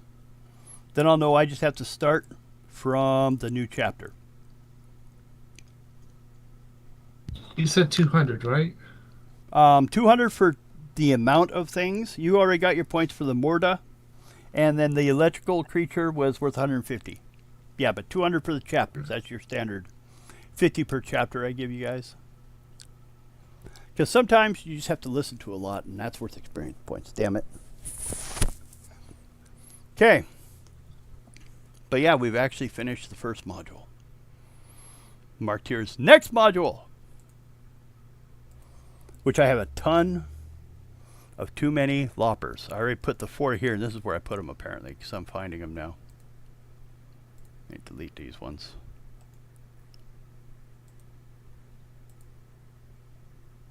They're called copy of lopper. So I just kept copying them. And then I forgot where I put them. Okay, so now you guys have your rides.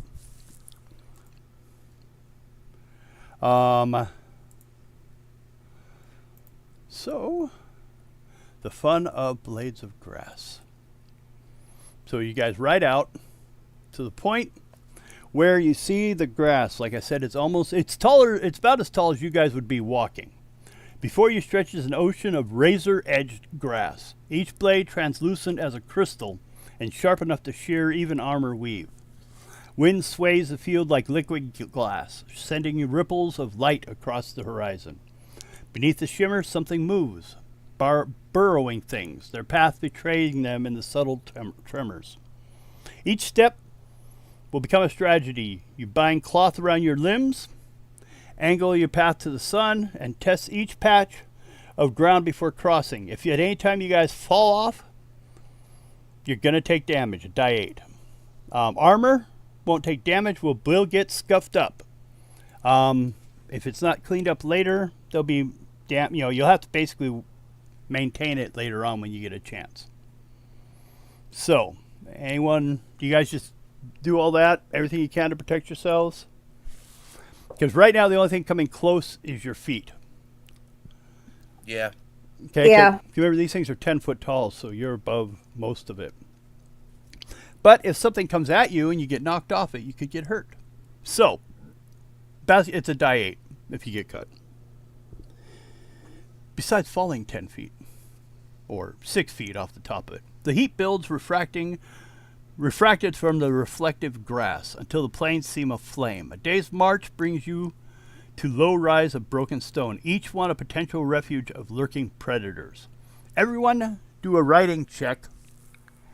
Right now there's no problem, so it's only 10.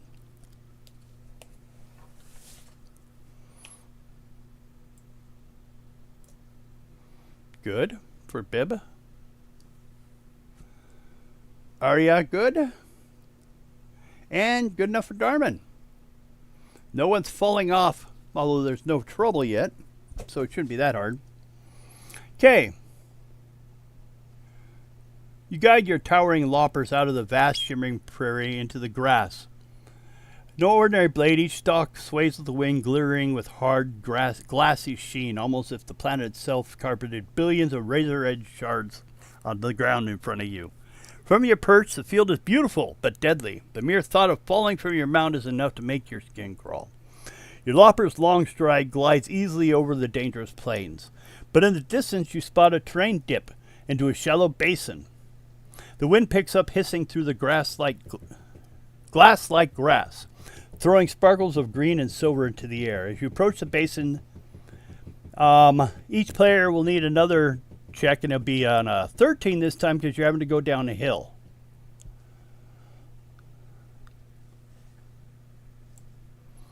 Okay, Arya's good. Darman had a 10, so. No, that one I was trying to roll for. Oh, that was the Morgan. old one? Okay. 23, 22, 15. She's a defensive, so we don't. That's what we're going to do with players that either can't be there or don't answer their when I ask them what they're going to do with their turn for 10 seconds. Then I'll place them on defense. And then they just So basically, follow. like the barbarian from Gamers, Darkness Rising. Yeah. Well, originally I thought, but it's like 10 seconds is actually a long time, especially when you're waiting there. Like if you're on TV doing stuff, 10 seconds, people just turn the TV. If there's silence, they're going to assume there's no sound in the program and they won't watch us. Okay. No one slipped. No one. Yep, everyone's good. So I don't have to deal with if your teammate slips into the waves and grass, then people have to attempt to save them, which would usually be throw a rope or a pole, guide your lopper close enough to pull them aboard, or use force to move them. Okay. Well, heading towards evening, I only need one more check, and you guys will be at a spot an opening where you guys can camp. You would have made the entire day's 3-part travel. So let's go again. Back to 10. Okay, Arya. You did that before. I'll let you re-roll because I didn't say yet. Although it doesn't matter digitally, but I'll be nice. 13, okay, so far. And Bib? I got the 28. Oh, okay. Oh, that's right. I'm looking for 4, and there's not 4 right now. So, whether by grit, luck, or teamwork, you drag your battery companion free of the glassy plain and into the next area where you guys can rest. Let me double check here. Make sure, like last time where I forgot some stuff, make sure I got everything.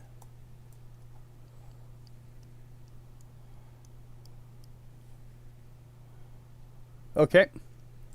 So, we're now officially further than I thought we would get, which is good. I don't mind that at all. Okay. Oh. Well. Really? It looks like we've actually moved the map some more. Yep. To an actual grassy plain area, which is like the last map of the day.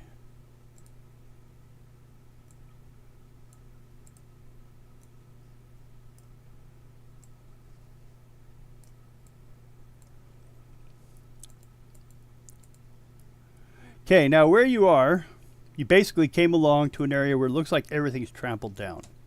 It's kind of dark, so you guys set your camp there. And in the morning, when you guys all get up, you notice this area where it's like safer. Move you guys down there. Actually, is like a path. Like someone had mowed down some stuff in this area. And so, you know, you might be able to follow this for a while and stay out of the worst of it. So you won't need as many checks on that side, but let me double check see what's going on. Okay. As you push aside the tall bladed grass, a hush of plain deepens. Before you lies a broad trough through the grass. The stalks flattened and splintered as by massive rolling bodies. Basically, the shards are now broken on the ground. Shards of broken glass, stalks litter the ground. Some areas at the end, it looks like grass has been shot out and stuck in the other grass. The flattened corridor winds away in both directions, not perfectly straight, but there is a path that meanders towards where you need to go, where you were pointed to go. The path is about 6 meters wide and winds erratically. Travel through the flattened trail allows normal travel speed with no damage or shard cuts, following the path for more than half a day. After several hours of following the path, you hear deep, rumbling vibrations beneath your saddle. The sound grows quickly and thunderously rolling. Then you see them. A herd of heavy-bodied, large creatures crest a rise and roll towards you, panic in their wide obsidian eyes. So, see where you guys are.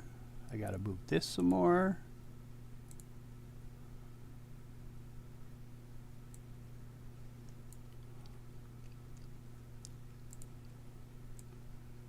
What they basically, oddly enough, look like, and I mean oddly enough, they look like large elephant-like creatures.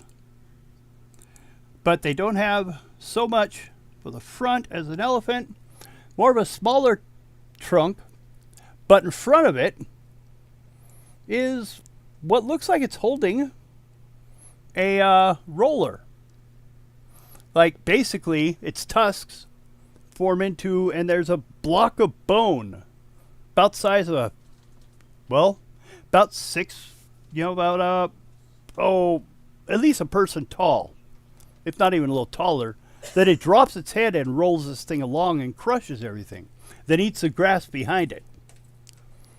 Now, it's known as a roller, but it's a natural like herd animal in this area. Now, everyone make a perception check to see if anyone could have noticed it before you guys came up on it. Just need a 20. Basically, did you see it a lot quicker because of your height? Well, Bib saw it.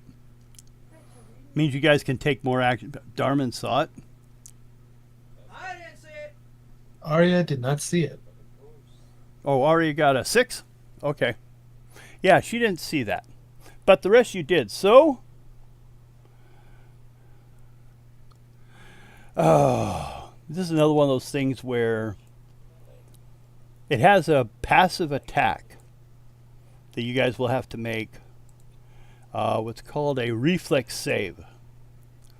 A reflex save is basically, from what I've gotten in the rules, I had to look them up when it asked for it.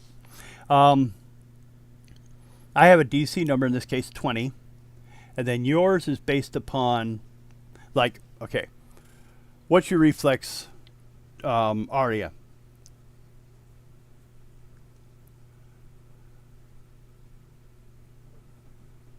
Hello? Hold on. Okay. It's the one I need to hit you. I think it's 13.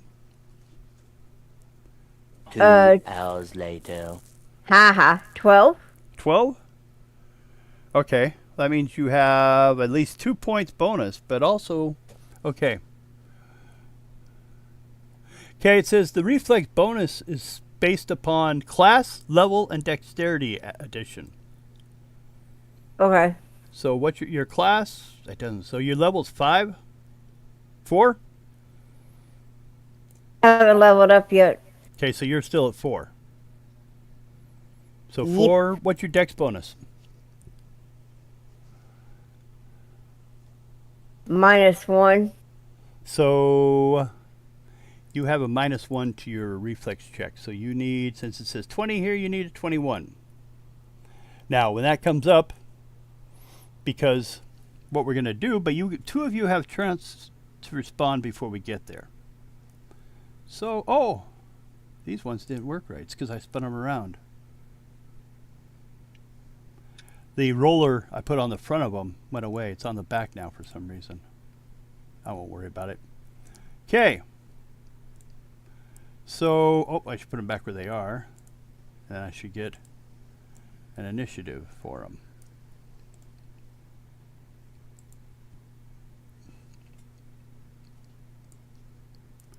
Initiative.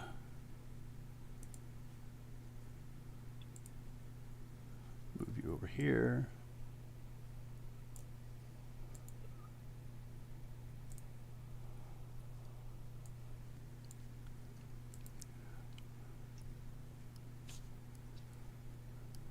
Ah, 7. God, they're slow. Okay. So I guess it's all you guys. Now, as it is now, they're just heading forward. But they're heading in that direction. You guys, 2 of you can move right now. If you want to move off the path, like to the edge, away from them, you might have to move back into the grass. Otherwise, you can stay where you are and attempt to dodge them when they get to you without leaving and going into the grass. If you go into the grass, you're going to need a riding roll. So we'll start with Darman. What are you doing? Since you and Bib had an extra turn for reaction. You guys go. I'll go for mine, and then we'll all go again. Maybe move this around to first. Whoops. Headshot. 12. Which one you shooting at?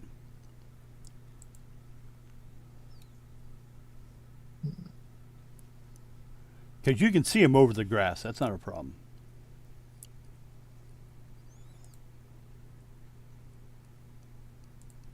We can just call it 1, 2, and 3, counting from right to left. Lighting him up.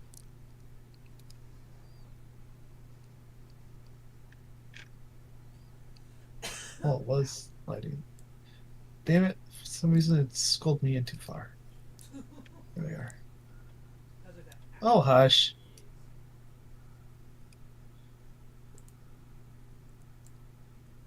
Shooting that one over there. This one. Yep. Here. Go ahead. You only need. Oh, I should tell you what you need to hit him. I already rolled. Yeah. 13 to hit him. 24, you got it. So, minus 24.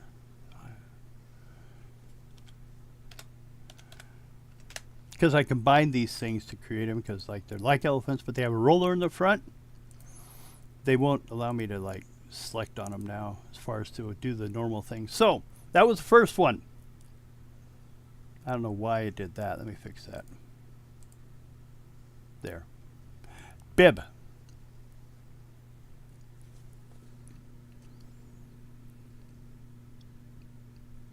You Way can to shoot move that and one. fire. I'll put, just for the sake of knowing, I'm going to put a little darker green area, because that's going to represent where it goes back into being vicious grass. There and there. You can move anywhere within that space and not worry about hitting them.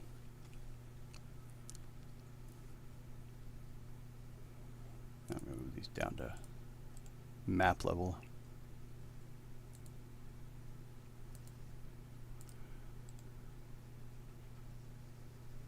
He already rolled. Okay, I was just doing this. 14. What I need to hit? 13, you'd hit. And 20 damage. Same one or a different one?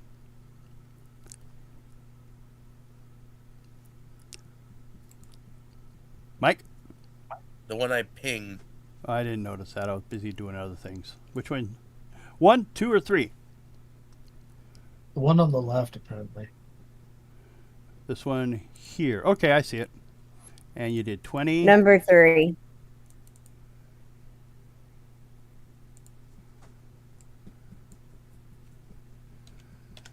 Okay. And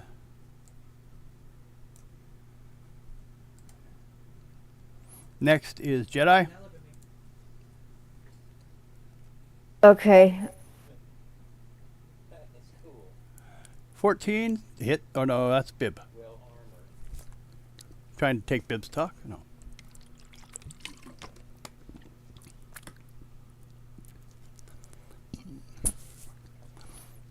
You know, since you're supposed to get a save or a stun, if I roll under a 10, I'm going to let it affect it because it's body weight. Or if I wait, that's the wrong goddamn one. How about we roll a 20 instead of a die 10? Okay. Die 10, under 10. Die 20, under 10. Okay, he's good. He didn't take, his brain is too unconnected, so. Okay. Jedi, did you attack? I'm about to. Okay. Go ahead and do it. I'm going to shoot the one that Darwin shot at. That who? Bib? Or Darman? No, Darwin. Darman, okay. Over here. Got it. The right-sided one. Go ahead. 12. No. You need a 13. Close. Okay. Next. I was 1 point off. Yep. Me. So let me check my movement. 6. Okay. 2, 3, 4, 5, 6. 1, 2, 3.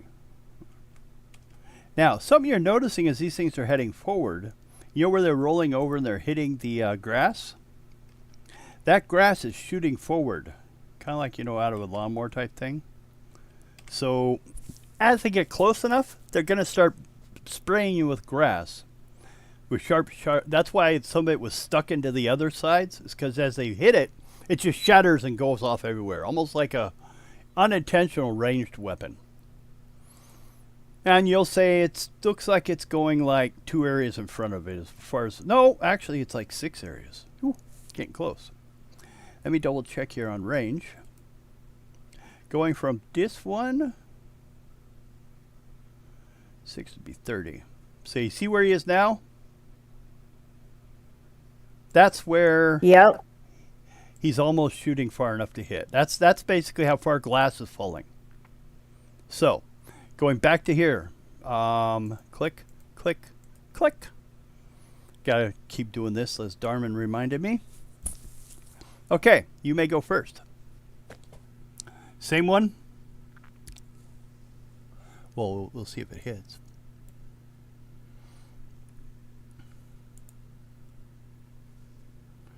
$16 hits, 17 damage. And because it's a disruptor rifle, the DR or the damage threshold is actually 5 points lower. Okay. Let me check this then. And its damage threshold. Ooh, how much do you do? 17 is 22. Oh, it's a hell of a lot less than half, though. Oh, no, it's 30. There it is. I was looking at second wind. Damage threshold, 30. And it's 5 points less? So 17, 18, 19, 21, 22. Closer, but yeah. I'll keep that in mind then. Your disruptor, +5 versus condition, right? Or thread. Yeah, the condition. Threshold. The damage threshold, yeah. Okay, got it. Okay, so next is Bib. Same one you shot at last time? Yes. Okay. Devin, are you supposed to be showing the, Oh, no, thank you, dear. I'm supposed to be showing... let me fix this. Good point. There we go. Okay. Yeah, you're right. That's why you're still there to help. Okay, Bib. I flip this around to you. I rolled. Okay. Hit. Oh, wait. No, did you? Yeah, I think it's only 13. Yeah. Same one? Yes. And you did 17.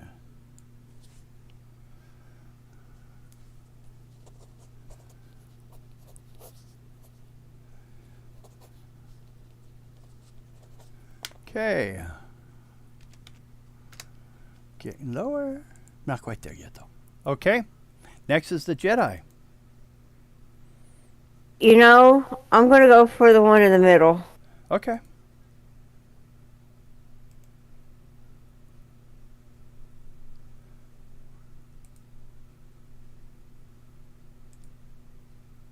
Oy, oy, oy.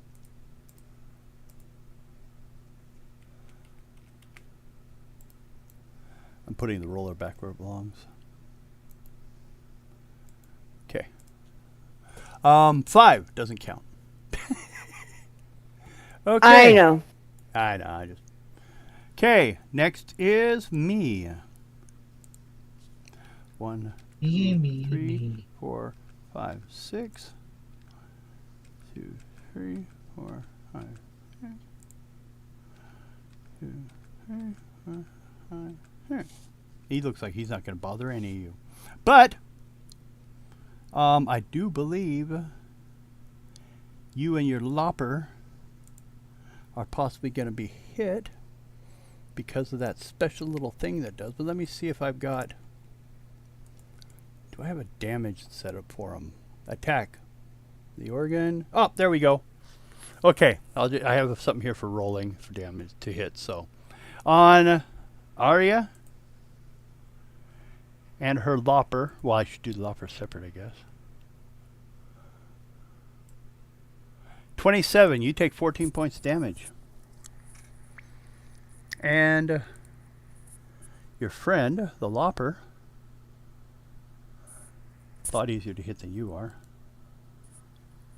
Ooh, 15 points. I'll take care of the lopper then, because... Well, that's Darman's. What the hell? Is that Darman up front? I got the wrong person. So I didn't hit you, I don't think, even. 27? Did that hit you? Or no, it might have. That hits. Okay. So you take 14, and your lopper takes 14. It should have a max of 54. Now it's down to 30. Okay. Oh, wait. Almost forgot. The lopper has the skin that gives it a +3 bonus, so give it back 3 points. Come on, go away. Go away. There, I was trying to make...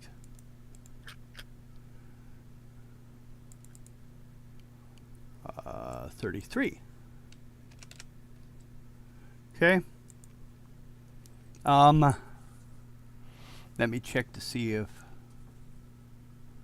anyone else... The middle of the beat... No, from the roller, sorry. The roller...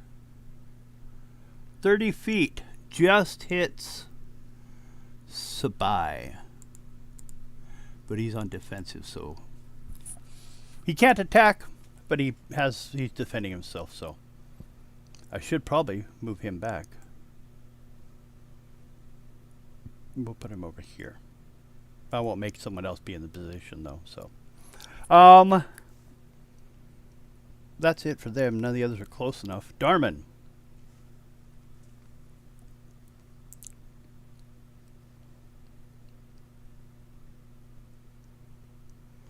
That's a crit. Ooh, so that's double, right? And that's the one that's... Yeah, it already calculates it. Oh, it did. Cool.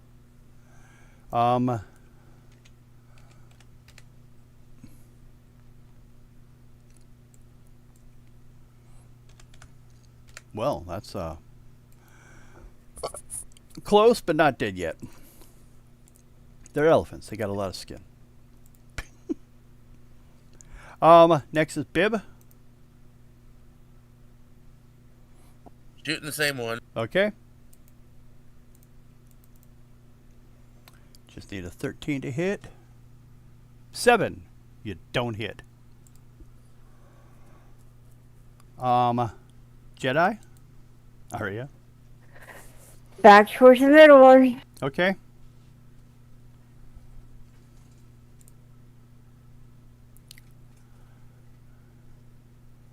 No. Growls. Okay. Do you want your lopper to go anywhere, move, or just stay where he is, or attack?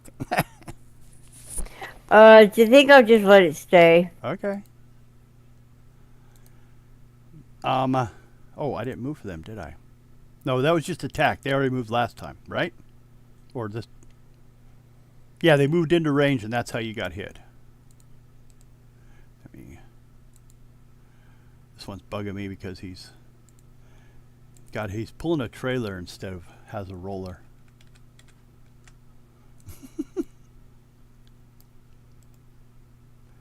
I didn't always find things I could use, so I had to make them. Okay. So we are back to Darman. And then I'll move next time and crush people.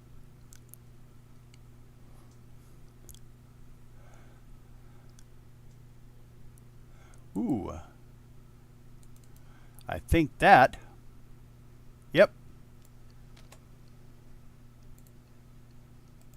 That's it's apparently the kill shot. It disintegrates. It does? Then I don't have to put it out there anymore. Good. It's gone. Yep, it actually states in the weapon description, if the shot is a kill shot, the whatever is hit disintegrates. So maybe there's feet person- left because the huge size of it, but there's not much. Mostly a mark on the ground where they used to be. Bib. Again, I'm going to try to kill it. Do it.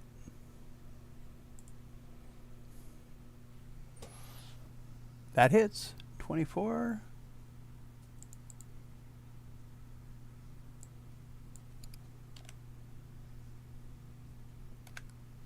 Okay. Well, that one's got a few holes in it. Jedi. Back towards the middle. Okay.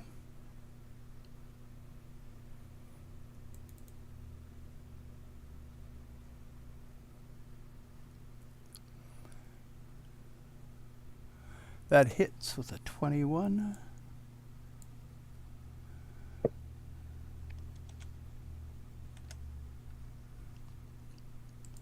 Okay. And now me. 1, 2, 3, 4. It's going to hit. Let me finish moving this other one. Okay. And I think through the arc, you're kind of even out of that now. But these two, well, not yet. They're not close enough. But I don't think the arc's good enough to hit you from the second one. But the first one is going to charge you, doing its steamroller organ for damage. Basically, he's trying to run you over.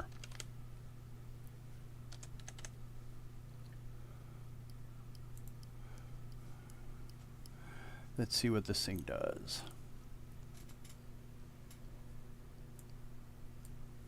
$20. I don't hit, do I? But it would have been 24 damage, but I don't. I think you need higher than a 20, don't you, to get through? You said A 20 is what I got.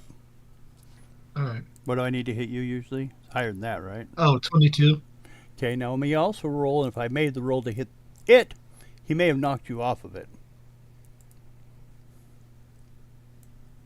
You need a 22 to hit me. Okay, so I didn't hurt you, but did I hurt the creature that you're riding on? Well, you have its stats. 24.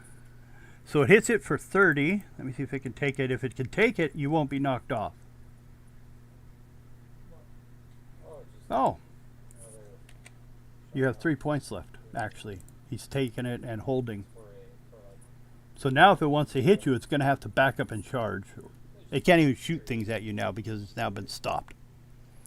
Your pet actually took care of it. Next round, the other guy will be shooting shards too. Darman? You want to kill the one in front of you or try? How do you like the name? Steamroller Organ. One sec. Still only need a 13 to hit, so. Or you can go melee if you have something. I would annoy the shit out of me while riding. Flamethrower! Ooh, that hits for 14. And I can actually hit both of them. Okay.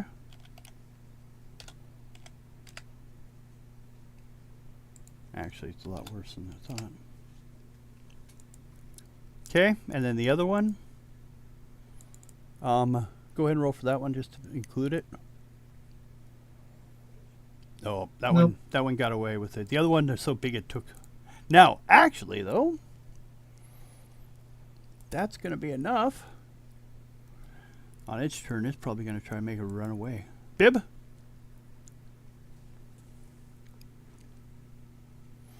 You guys decide, I'm not going to run into the grass and let him go by me. I'll just stand here and be shot at. No! Bib does nothing. Well, misses actually, but Jedi, Arya. Well, I'm going back towards the one I've been going to. The middle one. Yep.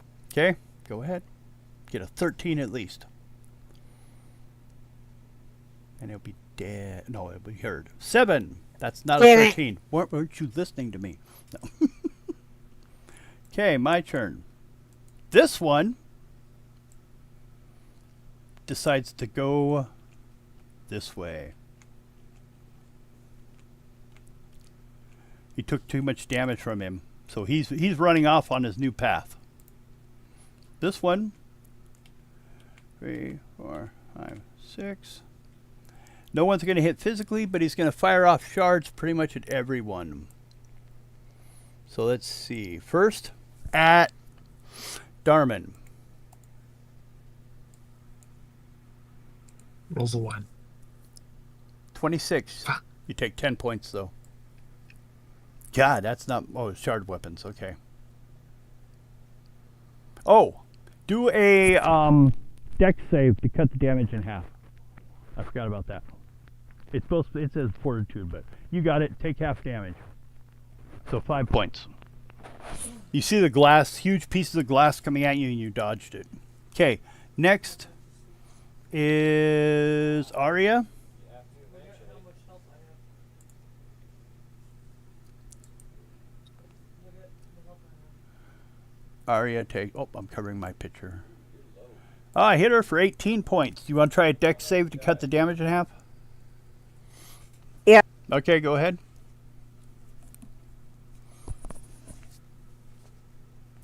No, take whole damage. Nope.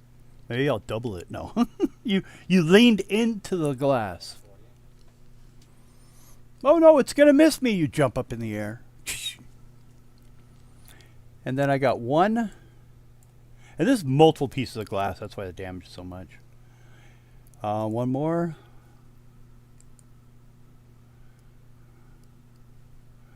Uh, 29 for 13 points. Do you want to try dex roll to cut it in half, Bib? Just need a 10.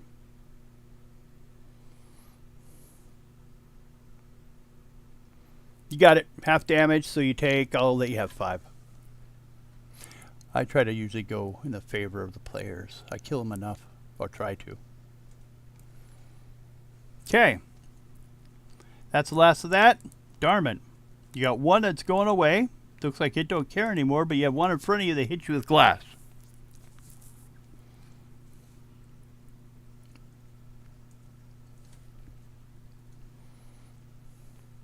Damn it. Okay. Next is Bib. Try to shoot the one running away. You want to go for the one running away instead of the one right in front of you? Yeah. Okay.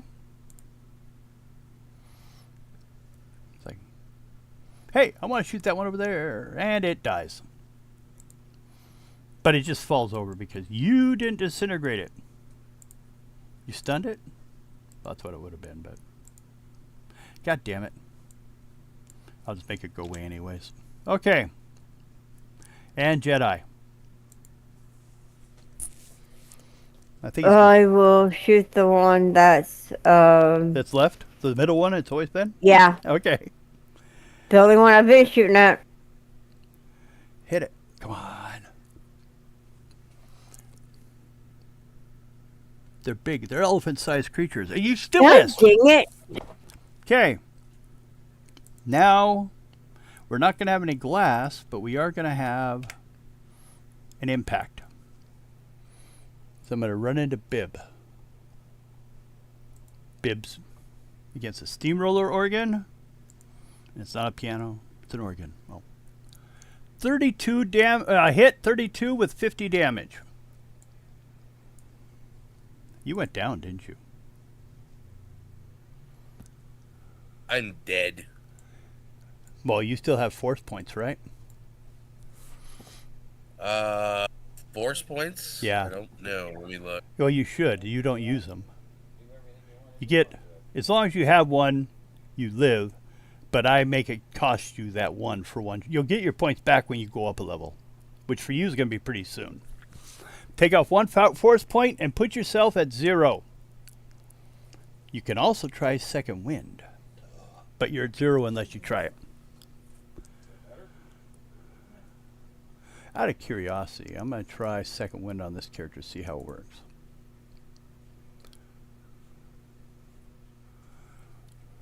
It didn't say anything.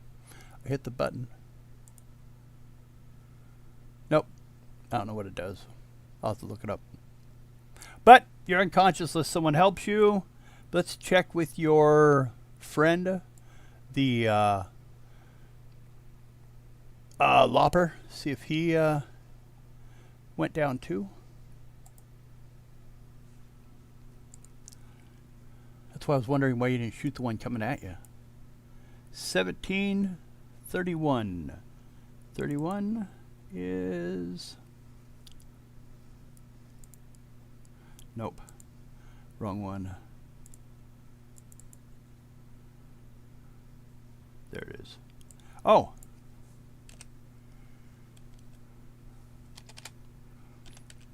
It's not dead. It stood there.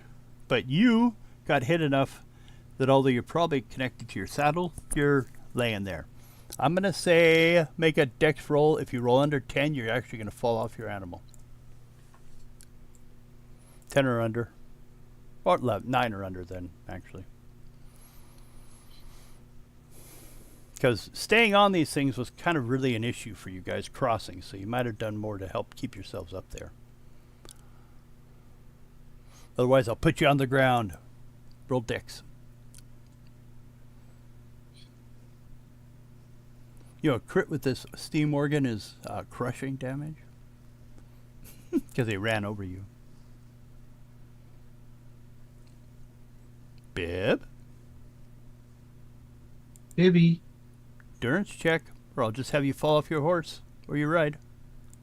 Or no, dex. Endurance is good enough. I'll count it. You're on it, but you haven't fallen off. But you are unconscious. So, next is Darman. It ran into and knocked Bib out. He's like unconscious on his ride. 12, nope. Bib does nothing unless he wants to. Well, not really anything you can do, can you?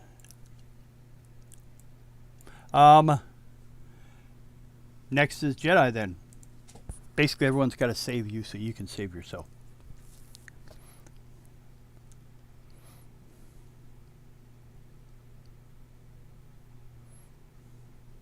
You hit. Didn't I say 13, I think it was? Yes. And 14.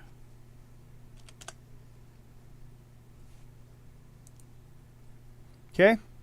Still there.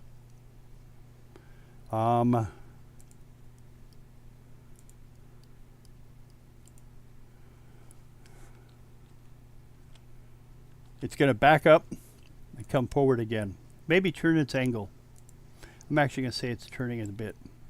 Try to get through you guys. But it can't do anything more this round. Darman?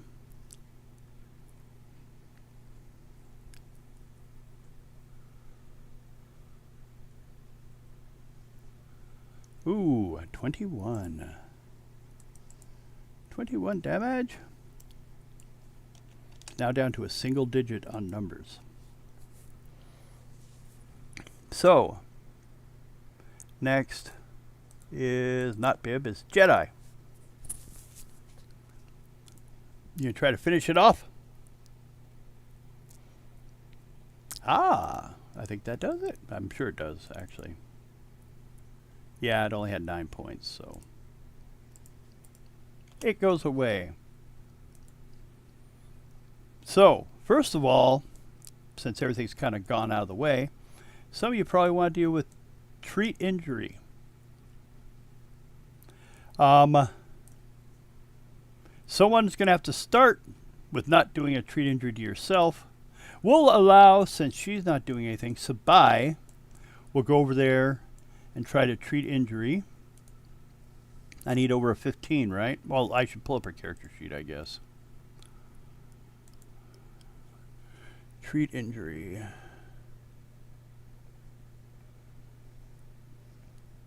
Okay.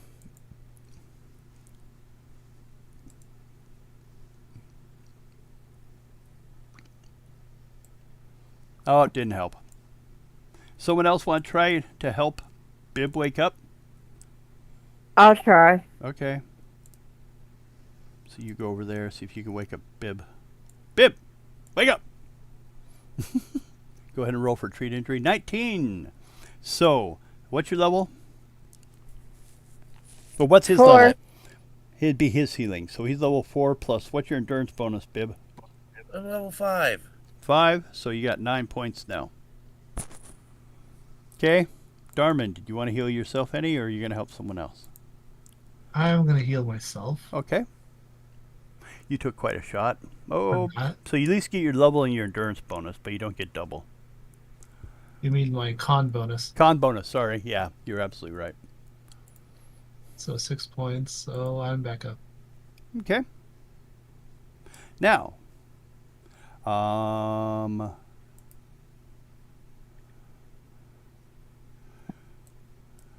okay. Well, at this point, because they've been tearing things up when they came at you, a lot of the one thing. A lot of the grass has been broken down by those things that just went by you. So in actuality, you'll be able to move forward into an area that is much less troubling because... But also I say, what time is it? It is currently 8:48. Ooh. It used to be 9:48, which is why everyone's getting tired. 10:40, you want to call it and we'll start on the next map tomorrow or next time? 8:48. It's 8:48? Yeah. We want to keep going? I can. I'd say since we're at the end of this map, let's... Call it here? Yeah. Okay. Next time you'll be starting on the next map. Let's see. Encounters. We had additional Doing 4. 3 pachyderms. 2, 3, 4 maps. So that's 200 more points. The Morta we already dealt with, so the ones we have to know is the rollers. How much were they worth? Let me check.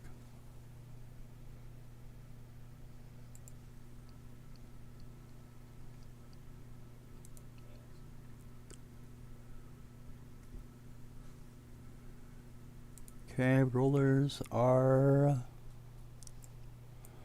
level 6. So it's above your guys' level, so you'll get full points for it. Let me check the book.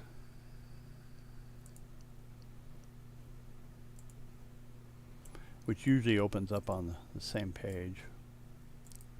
Which is because that's the one I most commonly use looking at.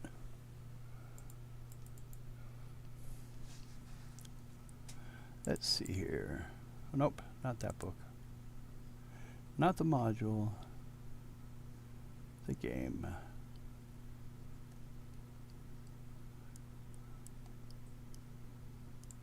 Okay. And level 6, which like I said is above you guys, which they do a hell of a lot of strike if they end up running into you, as 2 of you know.